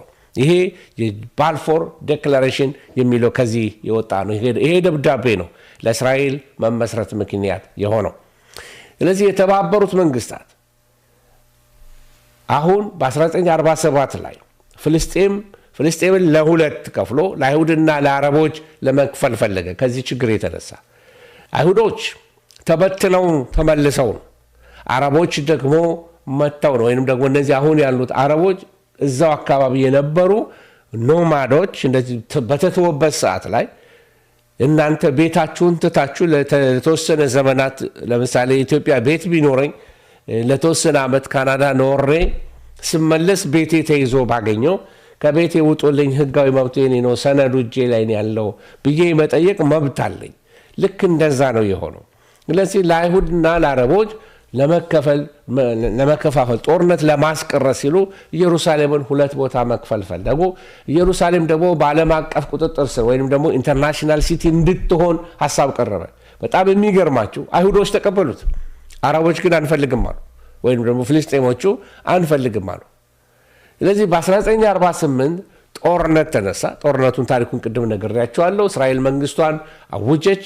ወዲያውኑ 5 የአረብ አገራት ግብፅ፣ ዮርዳኖስ፣ ሶሪያ፣ ኢራቅ፣ ሌባኖን እስራኤልን ወረሩ ማለት ነው። ከ5 አገሮች ጋር ገና አዲስ አገር ጦርነት ጀመረች። ከሁሉ አቅጣጫ ተወረረች ማለት ነው። ከታች ተመልከቱ። ወደ እሷ ያልመጣ ያልተባበረባት አልነበረም። ጠቅላላ አረቦች በእሷ ላይ ተነሱባት ማለት ነው። እስካሁን ድረስ ምንድነው ኤምባርጎ ወይም ቦይኮት አድርገው የእስራኤል ዕቃ አንድ እንኳን በሀገራቸው እንዳይሸጥ የሆነው ከዚህ ጊዜ ጀምሮ ነው። ከ1948 ጀምሮ ነው። አስቡት እንግዲህ። እና ውጤቱ ምንድነው የሆነው? እስራኤል ጦርነቱን አሸነፈች። ወደ 700 ሺህ የሚጠጉ ፍልስጤማውያን ከቀያቸው ተፈናቀሉ። እና ይሄ ቀን በፍልስጤማውያን ናቅባ ብለው ይጠሩታል፣ ወይም የጥፋት ቀን ብለው እስካሁን ድረስ ያከብሩታል፣ ወይም ደግሞ ያስቡታል። የተበተንበት ቀን ነው ብለው ያስባሉ ማለት ነው። እና ይህንን ታሪክ እንድናውቅ የሚረዳን አንዳንድ ጊዜ ከምንሰማቸው ፖለቲካዎች አንጻር አላደለም ሳናውቀው ቢብሊካል የሆነውን ትሩዝ እንዳንስትም ነው። ምድሪቱ የማን ናት? እግዚአብሔር ምድሪቱን ለእስራኤል ነው ወይ የሰጠው? ጦርነቶች ተነስተዋል። በተለያየ ጊዜ የነበሩ ጦርነቶች እንደውም እስራኤልን ሲያሰፏት ትመለከታላችሁ። በ1937 በ1947 በ2000 እስራኤል እየሰፋች ቴሪቶሪያ እየሰፋ ሲመጣ ትመለከታላችሁ። በዚህ በስዕሉ ላይ እንደምትመለከቱት ማለት ነው። ኦኬ፣ ይህንን ታሪካዊ ነገርን በደንብ ተመልክተናል። እና ይሄ ጦርነት ለዛሬው ግጭት ምንድነው መሰረታዊ ምክንያት ነው? እስራኤልና ኢራን የሚያጣላቸው አንዱ ነገር የፍልስጤም ጉዳይ ነው። ለፍልስጤም ይሄ ይገባታል፣ ኢየሩሳሌም የፍልስጤም ነው የእስራኤል አይደለም የሚል ነው። ፕሬዚዳንት ትራምፕ ለምንድነው ከቴል አቪቭ ዋና ከተማውን አንስተው ወይም ኤምባሲያቸውን አንስተው ኢየሩሳሌም አምጥተው ኤምባሲያቸውን ያስቀመጡት? ምክንያቱም ኢየሩሳሌም የአይሁዶች ዋና ከተማ ናት ብለው ስላመኑበት ነው ያንን ያደረጉት። አንዳንድ የላቲን አሜሪካን ሀገሮች አድርገዋል። ሌሎች ግን ብዙ የአፍሪካ ሀገሮች አላደረጉም። ስቲል ቴል አቪቭ ነው ያሉት፣ ሪኮግናይዝ አላደረጉም። ከ1948 በፊት ወደ ነበረው መሰረት ትመለስ ወይም ክልል ትመለስ ብሎ ባራክ ኦባማም ሲናገር የነበረው ይሄንን ነው። ስለዚህ አሁን ያለውን እንቅስቃሴ ከመጽሐፍ ቅዱስ ወይም ከታሪክ አንጻር ለማየት ነው። ስለዚህ እስራኤል በ6 ቀናት ውስጥ በ6ቱ ቀን ጦርነት በተለይ እሺ፣ ምስሉ ላይ ድምፅ ብቻ ነው፣ ምስሉ አይታይም። ኦኬ፣ እሺ። እስራኤል በ6 ቀናት ውስጥ ብዙ ቦታዎችን ተቆጣጠረች። በ6 ቀን ጦርነት ምዕራቡን ይሄ ዌስት ባንክን ያዘች፣ ምስራቅ ኢየሩሳሌምን ያዘች፣ ጋዛን ያዘች፣ ሲናይ በረሃን ያዘች፣ የግብፅን ማለት ነው። ጎላን ተራራ ኖርዝ ሄዳ ከሶሪያ ጋር ያለውን እሱን ጎላን ተራራ ያዘች። ስለዚህ እስራኤል በእነዚህ ቦታዎች ላይ ሰፈራዎችን ወይም ሴትልመንቶችን መመስረት ጀመረች። ይሄ እስከ ዛሬ ድረስ ለሰላም እንቅፋት ሆኖ ትመለከቱታላችሁ። እና በተለይ በ67 የነበረውን በጦርነቱ ሰዓትና ከጦርነት በኋላ የነበረውን የእስራኤልን መስፋት ላሳያችሁ ፈልጋለሁ። ስዕሉ አይታይም እያላችሁ ነው። ይታያል፣ አንዳንዶቻችሁ ይታያል እያላችሁ ነው። ኦኬ፣ ይሄ ስዕል ከታያችሁ መልካም ነው። እና የምታዩት ይሄ ጠቃጠቀው ስዕል የምትመለከቱት እስራኤል የሚለው ጽሑፍ ላይ ተመልከቱ፣ እንዴት እንደሰፋ እስራኤልን አስፍቷት ትመለከታላችሁ። ኦኬ፣ እና ጦርነቶቹ እያሰፏት በጣም ጠላቶቿ በበዙበት ቁጥር እየበረታች ከሚገባው በላይ አሁን ገና ከተወለደች የ70 ዓመት አገር ናት። 70 ዓመቷ ወይም 72 ዓመቷ ባለሳሳት። እና በዚህ ዕድሜ በዚህ አጭር ጊዜ ውስጥ ብዙ አገሮች ያልደረሱበት ነገር ላይ ደርሳለች። በቴክኖሎጂ፣ በእውቀት፣ በሀብት፣ በብልጥግና በጣም ብዙ አገሮች ያልደረሱበት ቦታ ላይ ደርሳለች። አንዱ ሌላው ጦርነት የተደረገው በእስራኤል ሀገር የዮም ኪፑር ጦርነት የሚባል አለ። የስርየት ቀን በሆነበት ሰዓት ላይ አይሁዶች ሁሉ ጾም ጸሎት ላይ በነበሩበት ሰዓት ላይ ድንገት በ1973 ዓ.ም ላይ የአረብ እስራኤል ጦርነት ፈነዳና አንድ በጣም አስገራሚ የሆነ ግጭት ነው የተደረገው። እንግዲህ እንደምታውቁት ጦርነቱ በቃ ለእስራኤል አደገኛ የሆነበት ሰዓት ነው። ምክንያቱም አሁን ከበፊቱ ለየት የሚያደርገው ነገር ሩሲያና አሜሪካ ማሊያቸውን ለብሰው ማለት እንደ ኳስ ጨዋታ ወሰዱትና ሩሲያ ከአረቦች ጋር ወግና አሜሪካ ደግሞ ከእስራኤል ጋር ወግና በጦርነት ውስጥ ገቡ ማለት ነው። ስለዚህ የዛን ጊዜ ቀዝቃዛው ጦርነት የሚባል ስለነበረ በጣም አደገኛ ሰዓት ሆነ። አንዳንድ ጊዜ የሩሲያ ጀቶች የሶሪያን ሚሊተሪ አውሮፕላኖች ቀለም ተቀብተው ወደ ጦርነቱ መግባት አስፈልጓቸው ነበር። በጣም አደገኛ ለእስራኤል አደገኛ የነበረበት ጊዜ ነበር። ስለዚህ ጦርነቱ የተጀመረው አይሁዶች በየዓመቱ በጣም ቅዱስ የሆነ በጾም ጸሎት የሚያሳልፉበት የስርየት ቀን ወይም ዮም ኪፑር በሚባለው ቀን ነው። በወቅቱ እስራኤል በዚህ በዓል ምክንያት ብዙዎቹ ዝግጅቷ ቀዝቃዛ ነው። በጣም ሲሪየስ ጾም ጸሎት ነው የሚደረገው። ረዘም ያለ ጾም ጸሎት ነው። ሰው ሁሉ ያልተዘጋጀበት ድንገት የሆነባቸው ነው።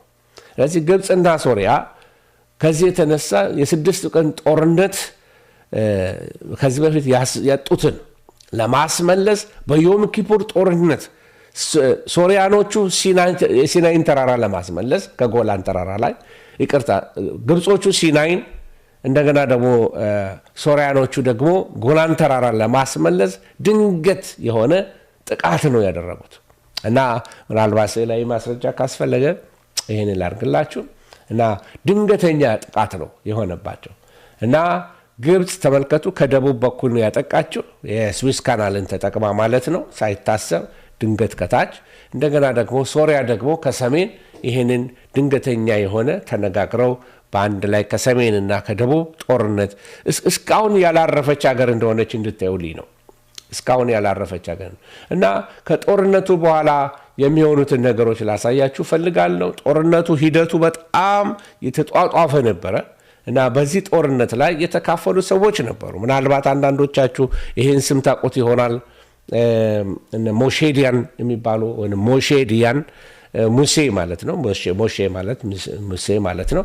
ሞሼዲያን የሚባሉ ሰው ናቸው። እኚህ አይናቸው ላይ አንድ አይና የሆኑት ወይንም ደግሞ አይናቸው ላይ ፓች ያደረጉት መሪ ማለት ነው እና በእሳቸው መሪነት በጣም እስራኤል ብዙ ድል ያገኘችበት ነው። ብዙ ታሪክ አላቸው ራሳቸውን የታለ እና የአሜሪካና የሶቪየት ህብረት ጣልቃ ገብነት ለአረብ ሀገራት ሶቪየት ገብታ አሜሪካን ለእስራኤል የጦር መሳሪያና የተለያየ ነገር ማቅረብ ጀመሩ። ጦርነቱ የሁለቱ የዓለም ሀያላን ሀገሮች በቃ ፍልሚያ እስኪመስል ድረስ ጦርነቱ ተጧጧፈ።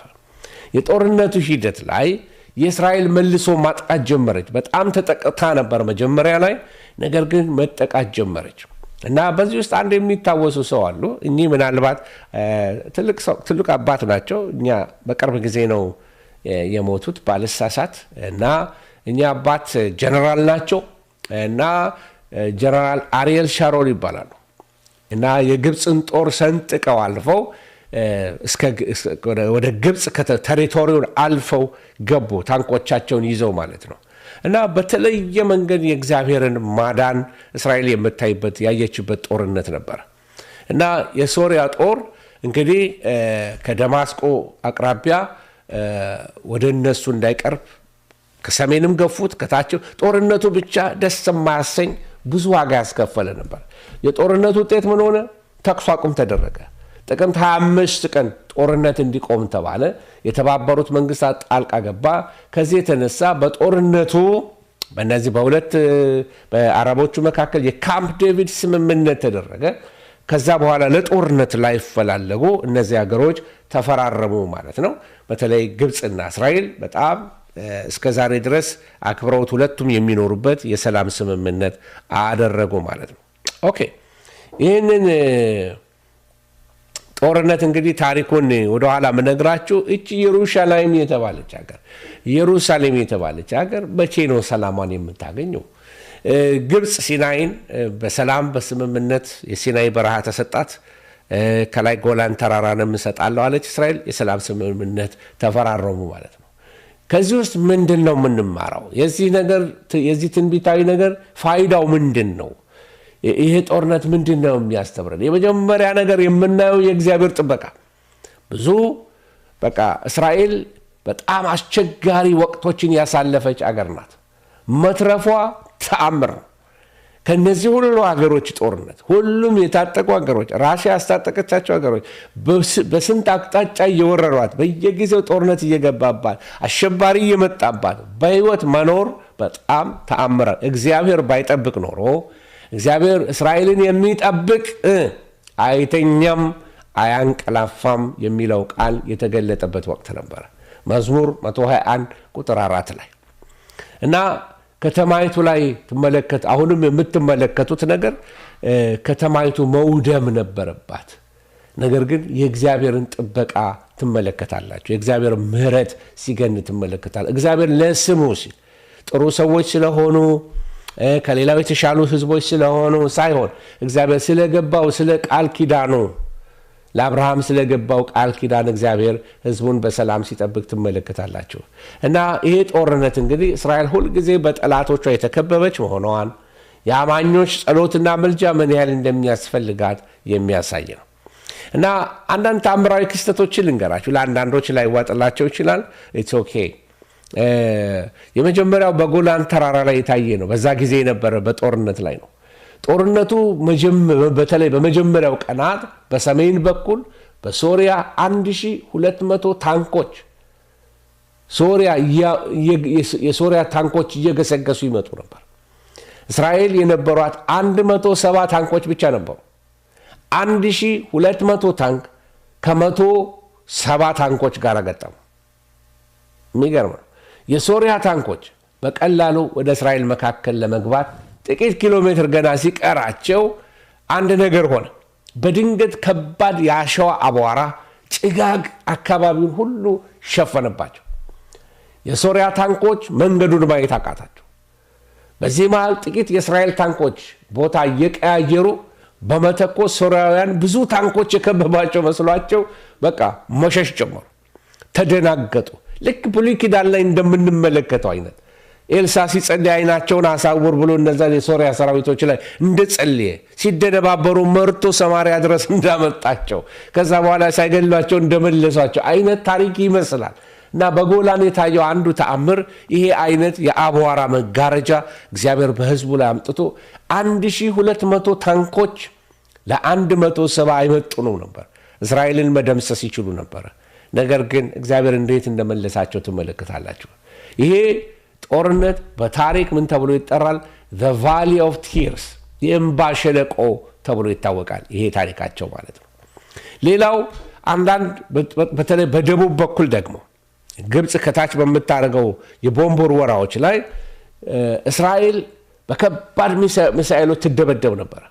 ብዙዎቹ ሚሳኤሎች መሬት ላይ ሲያርፉ አይፈነዱም ነበር። ይሄ ራሱ ለነሱ እንደ እምነታቸው እግዚአብሔር ፕሮቴክት እንዳደረጋቸው ይህንን አምነው ይጽፉታል።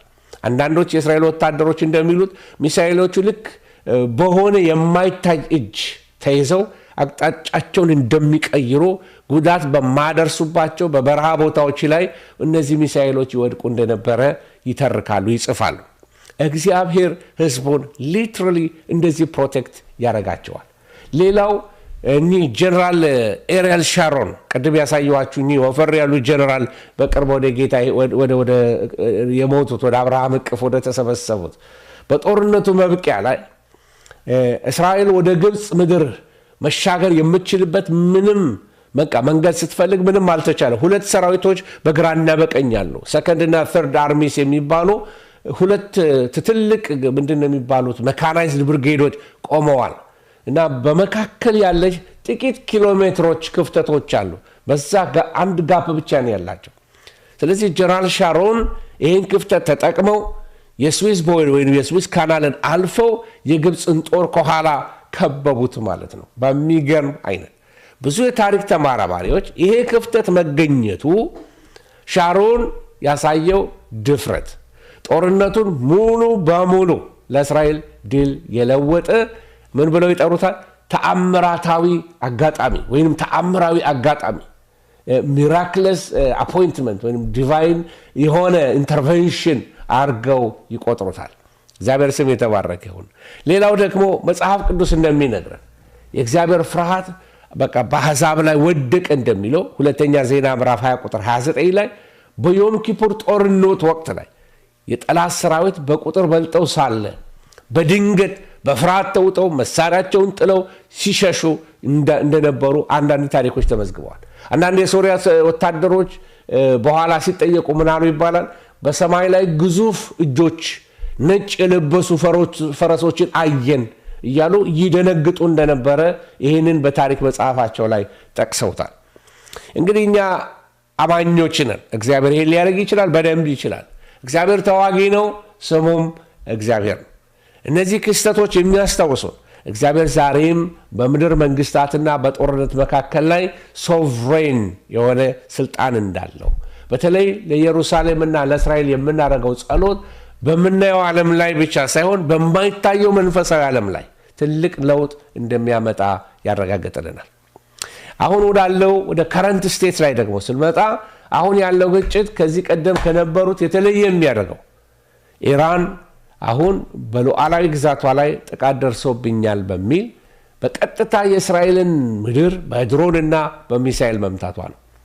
እስራኤል በበኩሏ የኢራንን ወታደራዊና የኒውክሌር ተቋማትን ኢላማ እያደረገች አንድ ባንድ እነዚህ አለቃ የሆኑ መሪዎቻቸውን፣ ዋና አያቶላቸውን፣ ምክትሉን፣ ልጃቸውን፣ የልጅ ልጅ ጨርሳቸዋለች። አሳሲኔሽን እነዚህ የኒውክሌር ሳይንቲስቶች በሙሉ ተራ በተራ ተገለው አልቀዋል። እና ሊሆኑ የሚችሉ ፊውቸር ሴናሪዮስ አሉ። ምን ሊሆን ይችላል? የብዙዎቻችሁ ጥያቄ ሊሆን ይችላል። ምን ሊሆን ይችላል? አሁን የምንመለከተው ነገር እንግዲህ ይሄ ሊሚትድ የሆነ ኤስካሌሽን ነው የምናየው፣ ወይንም ደግሞ የተገደበ ሪስፖንድ ነው የምታዩት። ሁለቱም ወገኖች ወደ ሰፊና ሁሉን አቀፍ ጦርነት ወደ ፉል ስኬል ዋር ከመግባት ምን ብለዋል? ፈርተዋል። አንዱ የሌላውን ወታደር አቅም የሚቀንስ የተወሰኑ ጥቃቶችን ብቻ ይሰነዝራሉ፣ በቦምብ ይቆራቆሳሉ እንጂ በእግረኛ ጦር ለመግባት አልደፈሩም ሁለቱም። ምክንያቱም በጣም የማይቆም ጦርነት ይሆናል ከተጀመረ ከገቡ በግር ማለት ነው። ሌላው የኒውክሌር ስጋት አለ። እስራኤል ኢራን የኒውክሌር መሳሪያ ባለቤት እንድትሆን አትፈቅድም። ስለዚህ የኢራን የኒውክሌር ማበልጸጊያዎች፣ ማልሚያዎች፣ ጣቢያዎች ላይ ጥቃት ልሰንዝር ብትል ቀጠና ወዴት ይገባል ማለት ነው? ወደ ከፋ ጦርነት ውስጥ ይገባል። ራሱ ኒውክሌሩ አክቲቬትድ ከሆነ አደጋ ውስጥ ይገባል። እስራኤል ደግሞ በጣም ብትጎዳ፣ ምናልባት ኒውክሌር ብትጠቀም ሌላ ታሪክ ሊጻፍ ነው። ኒውክሌር አላት። በግምት 100 ምናምን ኒውክሌር ካላቸው አገሮች አንዷ እስራኤል ናት። የዓለም መንግስታት የሚያከብሯትም ለዛ ነው። ስለዚህ የኒውክሌር ስጋት አለ። ጦርነቱ በጣም ሊሚትድ ነው። ከተወሰነ ከመቆራቆስ ከመወራወር በስተቀር አልፎ ወደ እግረኛ እንዳይገቡ ፍርሃት አለ። ሌላው ፕሮክሲ ዋር ይሆናል ተብሎ ነው የሚታመነው። ምን ማለት ነው? ኢራን እንደ ሂዝቦላ፣ እነዚህ ሌባንን እንዳሉት፣ እንደዚህ ሀውቲ፣ እነዚህ የመን እንዳሉት እና በሶሪያ ያሉ ታጣቂዎችን በመጠቀም እስራኤልን በሁሉ አቅጣጫ ማስጨነቋን ልትቀጥል ትችላለች። ምክንያቱም ከጦርነቱ በፊት ሀውቲዎቹ ያንን ሚሳኤል ይወረውሩ የነበሩት ከኢራን እየወሰዱ ነበር። ኢራኖች ናቸው ሰፕላይ ያደረጓቸው የነበረው እና አሁን ሀውቲዎቹ ያሉበትን ምስቅልቅል ህይወት ልትመለከቱ ትችላላቸው። ከዚህ የተነሳ ነው እስራኤል መታ ሶማሊላንድን እውቅና ሰጣለሁ አለች። ሶማሊላንድን እውቅና ከሰጠች በቀላሉ ከሶማሊላንድ ሆና ከኢትዮጵያ ጋር ሆና ሀውቲዎችን በቀላሉ በቁጥጥር ስር ልታውል ትችላለች። መርከቦች አይያዙባትም። ብዙ አማራጮች እዛ ቦታ ላይ ይኖራታል ማለት ነው። ስለዚህ ጨዋታ ፖለቲካው ኃይለኛ የሆነ ጂኦፖለቲክስ ራሱን የቻለ ጨዋታ ሆኗል። እንደ ዳማ ጨዋታ ነው እና መንፈሳዊና ትንቢታዊ እይታው ላይ ፎከስ ስናደርግ ፖለቲካውን ልንተወው አንችልም። አሁን እየሆነ ያለው ነገር እንድናውቀው አይኖቻችን እንዲከፈቱ ነው። ስለዚህ ይሄ ግጭት በመጨረሻው ዘመን ትንቢቶች ውስጥ በጣም ትልቅ ስፍራ አለው። የፋርስና ወይም የኢራን ሚና በሕዝቅኤል 38 ላይ በተጠቀሰው የጎግና ማጎግ ጦርነት በዛ ውስጥ ፐርሺያ ከሰሜን ሀያላን አገሮች ጋር በመሆን እስራኤልን ለመውጋት ከሚሰለፉት ዋና ዋና ሀገሮች አንዷ ሆና ትጠቀሳለች። ልዩነቱ ከጎግ ጋር ያለው ምንድን ነው? አሁን ኢራን እየመራች ነው ጦርነቱን ያለው። ነገር ግን በዛ ጊዜ ላይ የዛን ጊዜ ጎግ ወይም ሩሲያ ናት የምትመራው፣ ኢራን ተከታይ ነው የምትሆነው፣ ኢትዮጵያም እንደዚሁ ማለት ነው። ስለዚህ ከነዛ ከዋና ዋና ተከታይ ሀገሮች አንዷ ፋርስ ትሆናለች። አሁን የሚሆነው ነገር እንኳን ምክንያት ሊሆናቸው ይችላል። ስለዚህ አሁን ያለው ወደ ጎግና ወደ ማጎግ ጦርነት ይቀየራል ወይ? አይመስለኝም። አሁን ያለው ሊሚትድ ነው ብያችኋለሁ። የዛ ጊዜ ግን ጎግ ማጎግ ሲሆን ግን እስራኤልን ወደ መውረር በብዙ ሀያላን ሀገሮች ወደ መጠቃት እስራኤል ትመጣለች። አሁን የምናየው የኢራንና የእስራኤል ጠላትነት ለዚህ ትንቢት መሟላት መንገድ እየጠረገ ነው የሚል እምነት አለኝ። መንገድ እየጠረገ ነው አሁን ያሉትም መሪዎች። ስለዚህ ሌላው ይሄ ግጭት በመጨረሻው ዘመን ትንቢቶች ውስጥ በጣም ትልቅ ቦታ አለው። በዚህ ውስጥ አሁንም የምናየው የእግዚአብሔርን ጥበቃ ነው። በታሪክ እንደታየው ቅድም እንደነገርኳችሁ እስራኤል በጠላቶች በተከበበች ቁጥር እግዚአብሔር በተለየ መንገድ ጣልቃ በመግባት ህዝቡን ሲጠብቅ ከዚህ በፊት ነበረ፣ ወደፊትም ይጠብቃል። እና ለቤተ ክርስቲያን ታዲያ መልእክቱ ምንድን ነው? የጸሎት ጥሪ ነው። ቤተ ክርስቲያን ለኢየሩሳሌም ሰላም ለምኑ ተብላለች። መዝሙር 122 ቁጥር 6 እውነትም ለመናገር ለኢራን ህዝብ እንጸልያለን፣ ሰላም እንዲሆንላቸው። ለሚጎዱት በጦርነት ለሚያልቁት ህፃናት ልንጸልይላቸው ይገባል። እነሱም ሰይጣን የሰው ደም ሲፈስ ደስታው ነው። ጦርነትን ይፈልገዋል። ደም ብዙ ነፍሳት አግዞ በቃ መከር ለሱ የሚገባለት ያኔ ነው፣ ደስታው ያኔ ነው። ለዚህ ለከተማይቷ ለህዝቧ ሰላም ልንጸልይ ይገባል መጽሐፍ ቅዱስ ስላዘዘን። ለዚህ በሁለቱም ወገን ላሉ ንጹሃን ዜጎች ስለነሱ ህይወት ልንጸልይላቸው ይገባል። ለዚህ ጦርነቱ ወዴት ያመራል የሚለው ጥያቄ በዓለም መሪዎች ውሳኔና በወታደራዊ ስልቶች ቢወሰንም የመጨረሻ ውጤት ግን በእግዚአብሔር እጅ ነው። ሁኔታው በቃ ይሄ እኛ በጸሎት በእግዚአብሔር ፊት ልንተጋበት የሚገባ ጉዳይ ነው። እግዚአብሔር ጣልቃ እንዲገባ፣ እንዳይመረቅስ፣ ኮንቲኒየስ እንዳይሆን፣ ኑሮ ውድነት እንዳይጨምር። በጣም በይሄ መገለጥም ትንቢትም አያስፈልገውም። ሁል ጊዜ ጦርነት ሲኖር ከጦርነት በኋላ ቸነፈር ይኖራል፣ ወይንም ደግሞ ትልቅ ረሃብ ወይንም የኢኮኖሚ ኢንፍሌሽን ይመጣል፣ ወይንም ደግሞ የኢኮኖሚ የዋጋ ግሽፈት ይመጣል። የነገሮች መወደድ። አሁን በቤንዚን ምክንያት ብዙ ነገሮች ዋጋቸው ጨምሯል። ረሃብ ይመጣል። የሰዎች ኑሮ መቆርቆዝ ይጀምራል። ኢኮኖሚ ሊወድቅ ይጀምራል። ታላላቅ አገሮች ትልቁ ፍርሃታቸው ይሄ ነው። ኢኮኖሚ ወደቀ ማለት ደግሞ ብዙ ሀገሮች ላይ ስቴቢሊቲ ይቀራል። ብዙ ሀገሮች ላይ መፈንቅለ መንግስቶች ሊደረጉ ይችላሉ። ረሃብ ሊኖር ይችላል። ለዚህ ጦርነት ብዙ መዘዝ አለው ልላችሁ ነው። ብዙ መዘዝ አለው። ምናልባት ሰዓት ካለኝ ትንሽ ደቂቃ አለችኝ። አሁን አንድ ጥያቄ አለ። ትላንትና አንድ ጠየቀችኝ። ጥያቄው ምን የሚል ነው? ፓስተር አለችኝ፣ አሁን ያሉት ፍልስጤሞች እና ድሮ ያሉት ፍልስጤሞች አንድ ናቸው ወይ ብላ ጠየቀችኝ። ለብዙዎቻችሁ ጥያቄ ሊሆን ይችላል። ፍልስጤም እና ፓለስታይን ሁለቱ የተለያዩ ነገሮች ናቸው።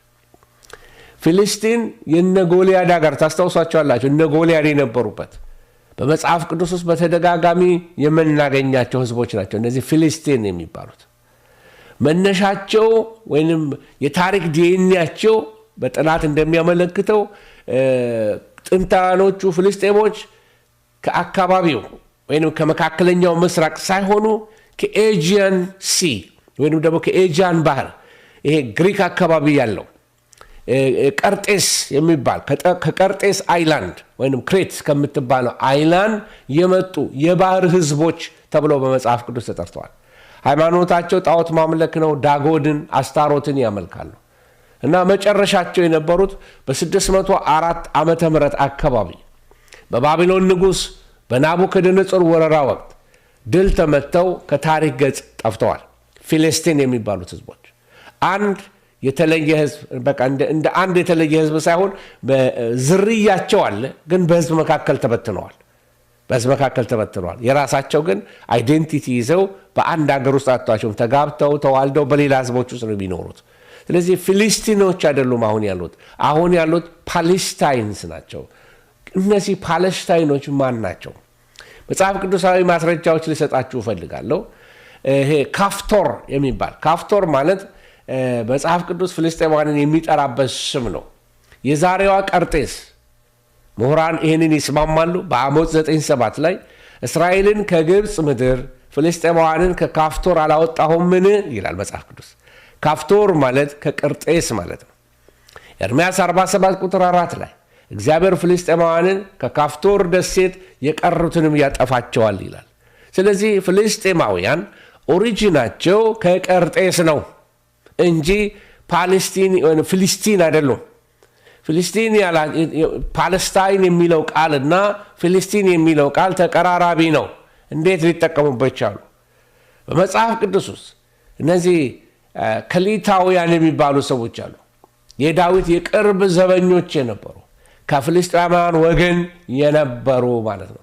ስማቸው ከቀርጤስ የመጡ ናቸው፣ ክሬተንስ ናቸው እና ከዛ ስም ጋር ነው የሚያያዙት።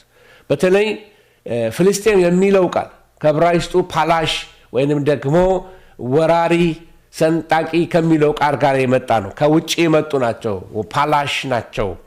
ይህ የሚያሳየው እስራኤላውያን ፍልስጤማውያንን እንደ ምድሪቱ ባለቤት ሳይሆን ከባህር ማዶ መጥተው በኃይል የሰፈሩ ኢንቬደርስ ነው። በኃይል የነበራቸው ሰዎች ነበሩ። መኖሪያቸው ኤሬትስ ፓሌቬት አይሁዶች ይቅር በሉኝ፣ ኤሬትስ ፓሌሼት እና ምን ማለት ነው? ፓለስታይን የሚል ተቀራራቢ ስም አለው ፓሌሼት የሚለው እና ታሪኩ ልንገራቸው። በእስራኤል ደቡባዊ የባህር ዳርቻ በአሽዶድ፣ በአስቆሎና፣ በጋዛ ቁፋሮች ተደርገዋል። የአርኪኦሎጂ ቁፋሮች ተደርገዋል። በዛ የተገኙ የሸክላ ዕቃዎች ላይ በዛ ላይ ከመካከለኛው ምስራቅ ባህል ይልቅ የነሱ የተገኘው ማይሲያን ግሪካዊ ባህል ነው የተገኘባቸው። ስለዚህ ይሄ ከየት እንደመጡ ከኤዥያን አካባቢ የመጡ የነሱ እንደሆኑ ከተገኘው ጥበብ ተገኝቷል ማለት ከተገኘው አርኪኦሎጂ ታውቋል ማለት ነው። በተለይ እንደ አውሮፓ አቆጣጠር በ2019 ላይ በአስቀሎና ወይም አሽከሎና የሚሉት አይሁዶች በዛ አንድ የፍልስጤማውያን መቃብር ላይ ጥናት ተደረገ። በተለይ በናስ ዘመን ላይ በብሮንዝ ኤጅ ላይ ከአውሮፓ አካባቢ ከግሪክ አካባቢ የፈለሱ ሰዎች እንደነበሩ በሳይንሳዊ መንገድ ይሄ እንግዲህ የዘመኑ ዲኤንኤ ያረጋገጠው ነው። ስለዚህ እነዚህ የባህር ህዝቦች ሲ ፒፕል ተብሎ የተጠሩት ወራሪዎች ነበሩ እና ታሪካዊ ፍልሰታቸውን እንግዲህ ከ1200 ከክርስቶስ ልደት በፊት ነው። እነዚህ ህዝቦች በጣም በባህር ኃይል በጣም ጎበዞች ነበሩ። ግብፅን ለመውረር ሞክረው ነበረ። በግብፅ ንጉሥ በራምሴስ በሶስተኛው ራምሴስ III በእሱ ተሸንፈው በከነአን በደቡባዊ በኩል የባህር ዳርቻ ላይ ሰፈሩ። አሁን ፊሊስቲን ወይም ፓለስታይን የሚባል ያቺ ጠርዟ ላይ ተቀመጡ ማለት ነው። በዚያ 5 ከተሞችን ይዘው ነበረ። ቅድም የጠቀስኳቸው ጋዛ፣ አስቀሎና፣ አሽዶድ፣ ጌት፣ አቃሮን እነዚህ ሀገሮች የፍልስጤማውያን ከተማ ሆነው በዛ ይኖሩ ነበረ። ስለዚህ ፍልስጤማውያን በአካባቢው ባዕድ የነበሩ ወይንም ደግሞ ፕሊሽቲም ወይንም ደግሞ ወራሪ ተብለው የተጠሩ በዕብራይስጥ ቋንቋ ማለት ነው። ምክንያቱም መነሻቸው ከሜዲትሬኒያን ባህር ማዶ ከነበረችው ከቀርጤስ ደሴት ነበር። የሮማውያን አንዱ ተመልከቱ፣ ይህ ታሪክ በጣም ወሳኝ ነው። የሮማው ንጉሥ ሄድሪያን ያደረገው አንድ ታሪክ አለ። አይሁድን ለመቅጣት ያደረገው 2 ትልቅ ነገሮች ነበሩ። አንደኛ የመልክዓ ምድር ለውጥ አመጣ። የአይሁድ ሕዝብ ከምድሩ ጋር ያለውን መንፈሳዊ ቁርኝነት ለማጥፋት ጁዲያ የሚለውን ስም ሰርዞ በጥንቶቹ ጠላቶቻቸው ስም ፓለስቲኒያ ብሎ የጠራት ሄድሪያን የሚባለው የሮማው ንጉሥ ነበር። አያችሁ፣ ሌላው ሃይማኖታዊ ለውጥ ነው ያደረገው ሮማውያን ለበቀል በአመፅ ስለተነሱበት ማለት ነው። እነ ባርኮቫ እና ሃይማኖታዊ ለውጥ ያደረገው ኢየሩሳሌምን ኤሊያ ካፒቶሊና የሚል ስም ጠራና ቤተ መቅደሱን የሮማውያን ጣዖት መሰዊያ አድርጎ አቆመው ማለት ነው። ኢቭን ኢየሩሳሌም የሚለውን ስም ቀይሮት ነበረ፣ ሄድሪያን ማለት ነው። ኤረጽ እዝራያ አይሁድ በስደት በነበሩባቸው 2000 ዓመታት ሁሉ ምድሪቱ ፓለስታይን ብለው ጠርተዋት አያውቁም። በጸሎታቸው በጽሁፋቸው ሁሉ ኤረጽ እስራኤል የእስራኤል ምድር እያሉ ነበር ሪፈር የሚያደርጓት። ፓለስታይን የሚለው ስም በዓለም አቀፍ ደረጃ ጎልቶ የወጣው በብሪቲሽ ማንዴት ዘመን ሲሆን ያን ጊዜ በምድሪቱ የሚኖሩ አይሁዶች ፓለስቲናውያን አይሁዶች የዛን ጊዜ እነሱ አይሁዶችን ራሳቸው ፓለስቲኒያን ጁስ ተብለው ተጠሩ ማለት ነው። ከ1948 የእስራኤል መንግስት ሲመሰረት ፓለስታይን የሚለው መጠሪያ ለአይሁዶች አበቃና ወደ ጥንታዊ ስማቸው እስራኤል ወደሚለው ተመለሱ ማለት ነው። ፍልስጤማውያን የሚለው መጠሪያ ደግሞ ቀስ በቀስ ወደ ማን ሄደ ማለት ነው? በአካባቢው ለሚኖሩ የአረቦች የተሰጠ ብሔራዊ መለያ ሆነ ማለት ነው። ዛሬ ወገኖቼ ሆይ እንዳላደክማችሁ ረጅም ስብከት እንዳላረግባችሁ አንዳንድ ስዕሎች አሳያችኋለሁ። ይሄ የምትመለከቱት በእስራኤል ዘንድ ሌሎችም አረቦች እንዳሉ እንድትመለከቱ ነው። የተለያየ ፍልስጤም የሚባሉ ህዝቦች ብቻ አይደለም ያሉት። ሌላ ተመልከቱ፣ ሱኒ ሙስሊሞች አሉ። ቆይ ምናልባት ስዕሉን አዘልዬ ላሳያችሁ ሰዓት ለመቆጠብ ያህል 80% የሚያህሉ ከአረብ ማህበረሰብ ውስጥ አብዛኛው 80% የሚያህሉት ሱኒ ሙስሊሞች ናቸው። ልክ በሰሜን የእስራኤል ክፍል በገሊላ፣ በናዝሬት፣ በሃይፋ አካባቢ ሄዳችሁ ብትመለከቱ በዛ አካባቢ ብዙ ሙስሊሞች በሰላም ይኖራሉ። ሙሉ የእስራኤላዊ ዜግነት አላቸው። በኬኔሴት ወይንም ደግሞ በፓርላማ ውስጥ ተወካዮች አሏቸው። ስለዚህ በሰላም ይኖራሉ። ሌሎቹ ደግሞ ከነዚህ አሁን ካልኳቸው ከነዚህ ከሱኒ ሙስሊሞች ሌላ አረቦች በእስራኤል የሚኖሩ በደዊን የሚባሉ ሰዎች አሉ። በደዊኖች በደቡብ በዚህ በኔጌብ በረሃ አካባቢ የሚኖሩ ዘላን የነበሩ አረቦች ናቸው። በጣም ታማኞች ናቸው ለእስራኤል። በእስራኤል ጦር ውስጥ በአይዲኤፍ ውስጥ የሚካፈሉ ናቸው። ልጆቻቸውን ወታደርነት የሚያዘምቱ ናቸው። ከእስራኤል ሰራዊት ጋር አብረው አረቦች ናቸው፣ ግን የአረብ ዝርያዎች ናቸው፣ ግን ከእስራኤል ጋር በሰላም የሚኖሩ ናቸው። ኦኬ፣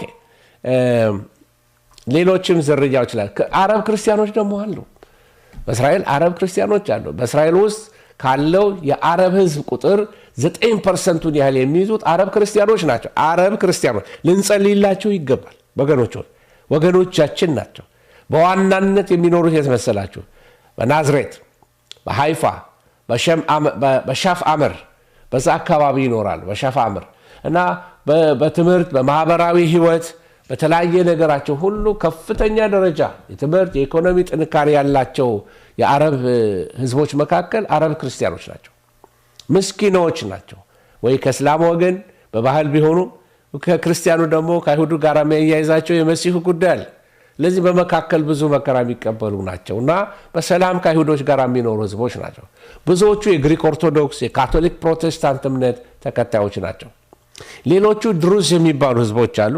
ከተሳሳትኩኝ እንግዲህ አይሁዶች ያርሙኛል። ሌሎች አረቦችም አሉ ድሩዝ የሚባሉ። እነዚህ ምንም እንኳ ቋንቋቸው አረብኛ ቢሆንም ራሳቸውን እንደ አንድ የተለየ ብሔርና ሃይማኖት የሚመለከቱ ናቸው። የማየት እድል ገጥሞኝ ነበረ እና ኮቨነንት ያደርጋሉ። ደም በማፍሰስ ከእስራኤል ጋር የኪዳን ያላቸው የደም ኪዳን ያላቸው ናቸው። ወንዶች ልጆቻቸው ልክ እንደ አይሁዶች በግዴታ በሰራዊት ውስጥ ያገለግላሉ። በሰራዊት ውስጥ ከፍተኛ የጦር መሪዎች ጀነራሎች ናቸው። ድሩዞች አሉ እና በሰሜን ይኖራል። በተለይ በቀርሜሎስ አካባቢ፣ በገሊላ አካባቢ፣ በጎላን ተራራ አካባቢ ድሩዞች አሉ። ድንበር ጠባቂዎችም ናቸው። በምስራቅ ደግሞ ያሉ ሌሎች አረቦች አሉ። ምስራቅ ኢየሩሳሌም የሚኖሩ እነዚህ ከሌሎች አረቦች ለየት ያለ ህጋዊ መብት ያላቸው ናቸው። ሬዚደንት ስታተስ አላቸው። አብዛኞቹ የእስራኤል ዜግነት የላቸውም፣ ሊያመለክቱ ቢችሉም ማለት ነው። ነገር ግን የእስራኤል ነዋሪ የሚል መታወቂያ ያላቸው እና በምርጫ ውስጥ ይሳተፋሉ፣ ማህበራዊ ግልጋሎቶችንም ይቀበላሉ ማለት ነው። በዌስት ባንክ ይሁዳና ሰማሪያ፣ በጋዛ የሚኖሩ ፍልስጤማኖች አሉ። አያችሁ፣ ጋዛ ብቻ አይደለም፣ በዌስት ባንክ አሉ። በይሁዳና በሰማሪያ እስላሞች የሆኑ ወይንም ደግሞ የፍልስጤም ዝርያ ያላቸው ሰዎች አሉ፣ በሰላም የሚኖሩ ከእስራኤል ጋር አንዳንዶቹ ማለት ነው። ስለዚህ በእስራኤል መንግስት ቁጥጥር ስር ወይም በእነሱ ኮንትሮል ስር ሆነው በከፊል ራስ ገዝ አስተዳደር ስር ሆነው የእስራኤል ዜግነት የሌላቸው በዛሉ። ሌሎች አሉ። በጣም ደስ ካሉኝ ካገኘዋቸው ሸማሪም የሚባሉ ሳምራውያኖች አሉ። ታቋቸዋላቸው መጽሐፍ ቅዱስ ላይ። አመጣጣቸውን ታሪካቸውን ለመናገር ጊዜ ስለሌለ ልዝለላቸው። ብዙዎቹ የሚኖሩት በኢየሩሳሌም በገራዚም ተራራ አካባቢ ላይ በዛ አካባቢ ታገኛቸዋላችሁ። ሳምራውያን ከአይሁድ ጋር ቅራኔ የነበራቸው በአምልኮ ስፍራ ታስታውሳላችሁ። ጌታ ኢየሱስ ክርስቶስ ያችን ሴትዮ አግኝቶ ውሃ ጠጭኝ ያላት ሴት ሳምራዊት ሴት ሸማሪም አሉ አሁንም እና በመጀመሪያው ክፍለ ዘመን ነበሩ፣ እስካሁን ድረስ አሉ እና በዛ ጊዜም ከአይሁዶች ጋር ይተባበሩ ነበር በሃይማኖታዊ ጉዳይ ወይም በዘር ጉዳይ ቅልቅሎች ነበሩ ንጹህ አይሁዶች አልነበሩም ግን ቅልቅሎች ናቸው ከዚህ ጋር እንግዲህ የሳምራውያንን ነገር ስለ እምነታቸው ማወቅ ከፈለጋችሁ ምናልባት ኦሪት ብቻ ነው የሚያመልኩት በኦሪት አምስቱ የሙሴ መጽሐፍ ይቀበላሉ ነቢያትንና የሌሎች መጽሐፍት አይቀበሉም ቋንቋቸው ብዙ በአብዛኛው ጥንታዊውን የኦልድ ፓሌዮ ሂብሩ የሚባል ወይንም ደግሞ ጥንታዊውን የዕብራይስጥ ፊደል እስከ ዛሬ ድረስ በቅዱሳት መጽሐፋቸው ላይ የሚጠቀሙ ህዝቦች ናቸው ስለዚህ እስራኤል ስትሄዱ የምታዩት የይሁዳን ሰዎች ብቻ አይደለም አረቦቹን ታያላችሁ የኛን ህዝቦች ቤተ እስራኤሎችን ትመለከታላችሁ ልክ ስትሄዱ በተለይ ለኛ ህዝቦች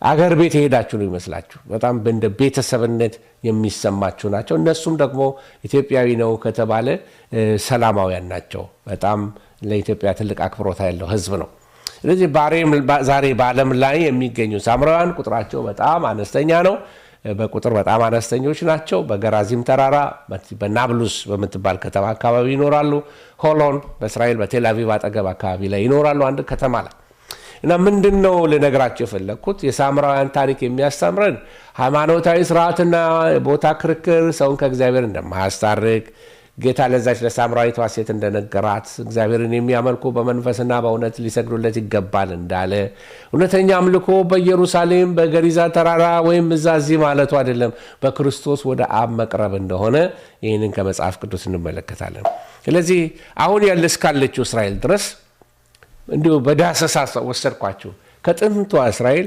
አብርሃምን ሳልነካ እንዲሁ በዳሰሳ መጣሁና አሁን እስካለችው እስራኤል ድረስ ስለዚህ አሁን እስራኤል ተብሎ ባምሯችሁ ስትስሉት ሁሉ ጊዜ ልትስሉት የሚገባ ብዙ አይነት ህዝብ ነው ያለው ከተለያየ ሀገር የመጣ ፐርሺያን የሚናገሩ አሉ አረብኛ የሚናገሩ አሉ አማርኛ የሚናገሩ አሉ ትግርኛ የሚናገሩ አሉ ብዙ ህንዶች አሉ የሚገርም ነው ስለዚህ የፍልስጤም ነገር ብቻ ጎልቶ ስለወጣ እስራኤል በጣም ኢቪል ተደርጋ ልትታይ አይገባም በመድሪቱ ላይ የሚገርም ምግባቸው ተበልቶ የሚጣፍጥ አገር እኔ እንጂ አጋነንኩ አትበሉኝ እንጂ አገራቸው ላይ የምትበሉት ምግብ የሚጣፍጥ ምግብ የሚገርም ነው የምድሪቱ ላይ ያለ በረከት የሚገርም በረከት አለ ምድራቸው ላይ የተባረከች ምድር ናት እግዚአብሔር ህዝቡን ይባርክ ህዝቡን ይጠብቅ በጦርነት ህዝብ አይለቅ በዛ ላሉ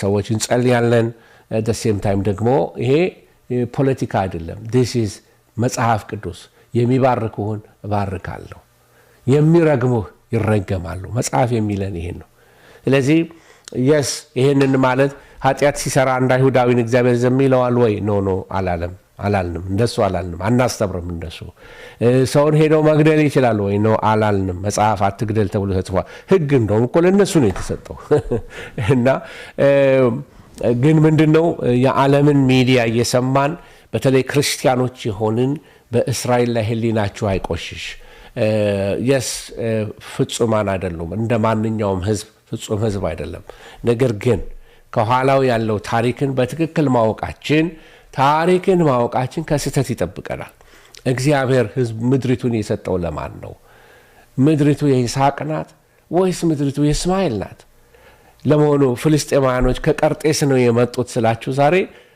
ምን ተሰማችሁ ከቀርጤስ የመጡ ህዝቦች ናቸው ስለ ቀርጤስ ሰዎች ማወቅ ከፈለጋችሁ ጳውሎስ ስለ ቀርጤስ ሰዎች የተናገረው ነገር አለ ቲቶን የተወው በቀርጤስ ነበረ እና በቀርጤስ ተውኩህ ብሎ ሄዳችሁ የቲቶን መልእክት አነቡት ምን አይነት ሰዎች እንደሆኑ ትመለከታላችሁ ስለዚህ ወገኖች እግዚአብሔር ከህዝቡ ጋር ኪዳን አለው የኪዳን አምላክ ነው በከፍታም በዝቅታም እግዚአብሔር ህዝቡን አይጥልም እስራኤል የምትባል ሀገር የለችም ለምትሉ ወንድሞቼ እግዚአብሔር አምላክ ይባርካችሁ ትንሽ ትቆዩና ደግሞ እስራኤል የምትባል ሀገር የለችም ብላችሁ እስራኤልን የሚጠብቅ አይተኛም አያንቀላፋም ተብሎ እንደተጻፈ ብላችሁ ደግሞ ምትጸልዩትን ጸሎት ተወታ በቃ እስራኤልን ሪኮግናይዝ ካላረጋችሁ መጽሐፍ ቅዱስ ሪኮግናይዝ አላረጋችሁ የአብርሃም ልጆች የሉም ብሎ መካድ እግዚአብሔር ኪዳኑን ትቷል እግዚአብሔር ህዝቡን ጥሏቸዋል ሽሯቸዋል በቤተ ክርስቲያን ተክቷቸዋል ብላችሁ ሪፕሌስመንት ቴዎሎጂ የምታስተምሩ ሰዎች ካላችሁ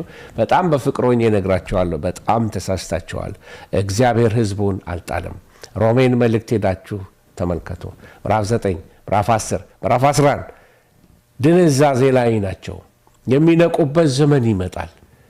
በነቁበት ሰዓት ላይ ለአንድያ ልጅ እንደሚያለቅሱ ያለቅሱለታል፣ ወደ መሲሁ ይመለሳሉ። በዚያን ጊዜ እስራኤል ሁሉ ይድናል። ይሄ በነቁበት ሰዓት ላይ ዓይናቸው ሲከፈት መሲሁ ክርስቶስ እንደሆነ ባወቁበት፣ ጸረ ክርስቶስ ውሸቱን እንደሆነ በሚያውቁበት ሰዓት ላይ ወደ መሲሁ ለካ ገለነዋል ብለው ኢሳይያስ 53 ሲገለጥላቸው፣ ሃሌሉያ፣ ኢሳይያስ 9 ሲገለጥላቸው እነሆ ድንግል ትጸንሳለች፣ ወንድ ልጅንም ትወልዳለች፣ ስሙንም አማኑኤል ይሉታል ተብሎ ተጻፈ። ስሙ ድንቅ መካር፣ ኃያል፣ የዘላለም አባት ተብሎ የተጻፈለትን የመሲሁ ምስጢር ሲገባቸው፣ ዓይኖቻቸው ሲከፈትላቸው ለአንድያ ልጅ እንደሚያለቅሱ ደረታቸውን እየደቁ ያለቅሱለታል፣ ወደ ይመለሳሉ። በመከራው ዘመን 144,000 የሚሆኑ አይሁዶች ይታተማሉ፣ በመንፈስ ቅዱስ ይታተማሉ። ምልክት ያደርግባቸዋል። ለዓለም ሁሉ ወንጌል ይሰብካሉ። በጣም ብዙ መልቲቲዩድ የሚሆኑትን ወደ እግዚአብሔር መንግስት ያፈልሳሉ። የወንጌል መልእክተኞችን እግዚአብሔር ከመካከላቸው ይቀባል። እግዚአብሔር ስም የተባረከ ይሁን። የስ አሁን ያሉበት ክርስቲያኖችን ይጠላሉ። የስ ክርስቲያኖችን ሳይሆን ክርስትናን አይፈልጉም። የስ እኛ ያለን አይነት መረዳት የላቸውም። ገና መሲህ የሚጠብቁ ናቸው። ገና ብሉይ ላይ ናቸው። እኔና እናንተ አዲስ ውስጥ ነው ያለነው። በደሙ ተዋጅተናል፣ ተቀድሰናል። በከበረ ኪዳን በላቀ ኪዳን ውስጥ ነው ያለነው። እግዚአብሔር ይመስገን። እነሱ ስለወደቁ ልንመካ አይገባንም። ሮሜ ላይ የሚናገረው ይሄንን ነው። እነሱ እንደወደቁ አይቀሩም፣ ያነሳቸዋል። አንድ ቀን ወደ መሲሁ ይመለሳሉ። ስለዚህ እንጸልይላቸዋለን። እግዚአብሔር ስም የተባረከ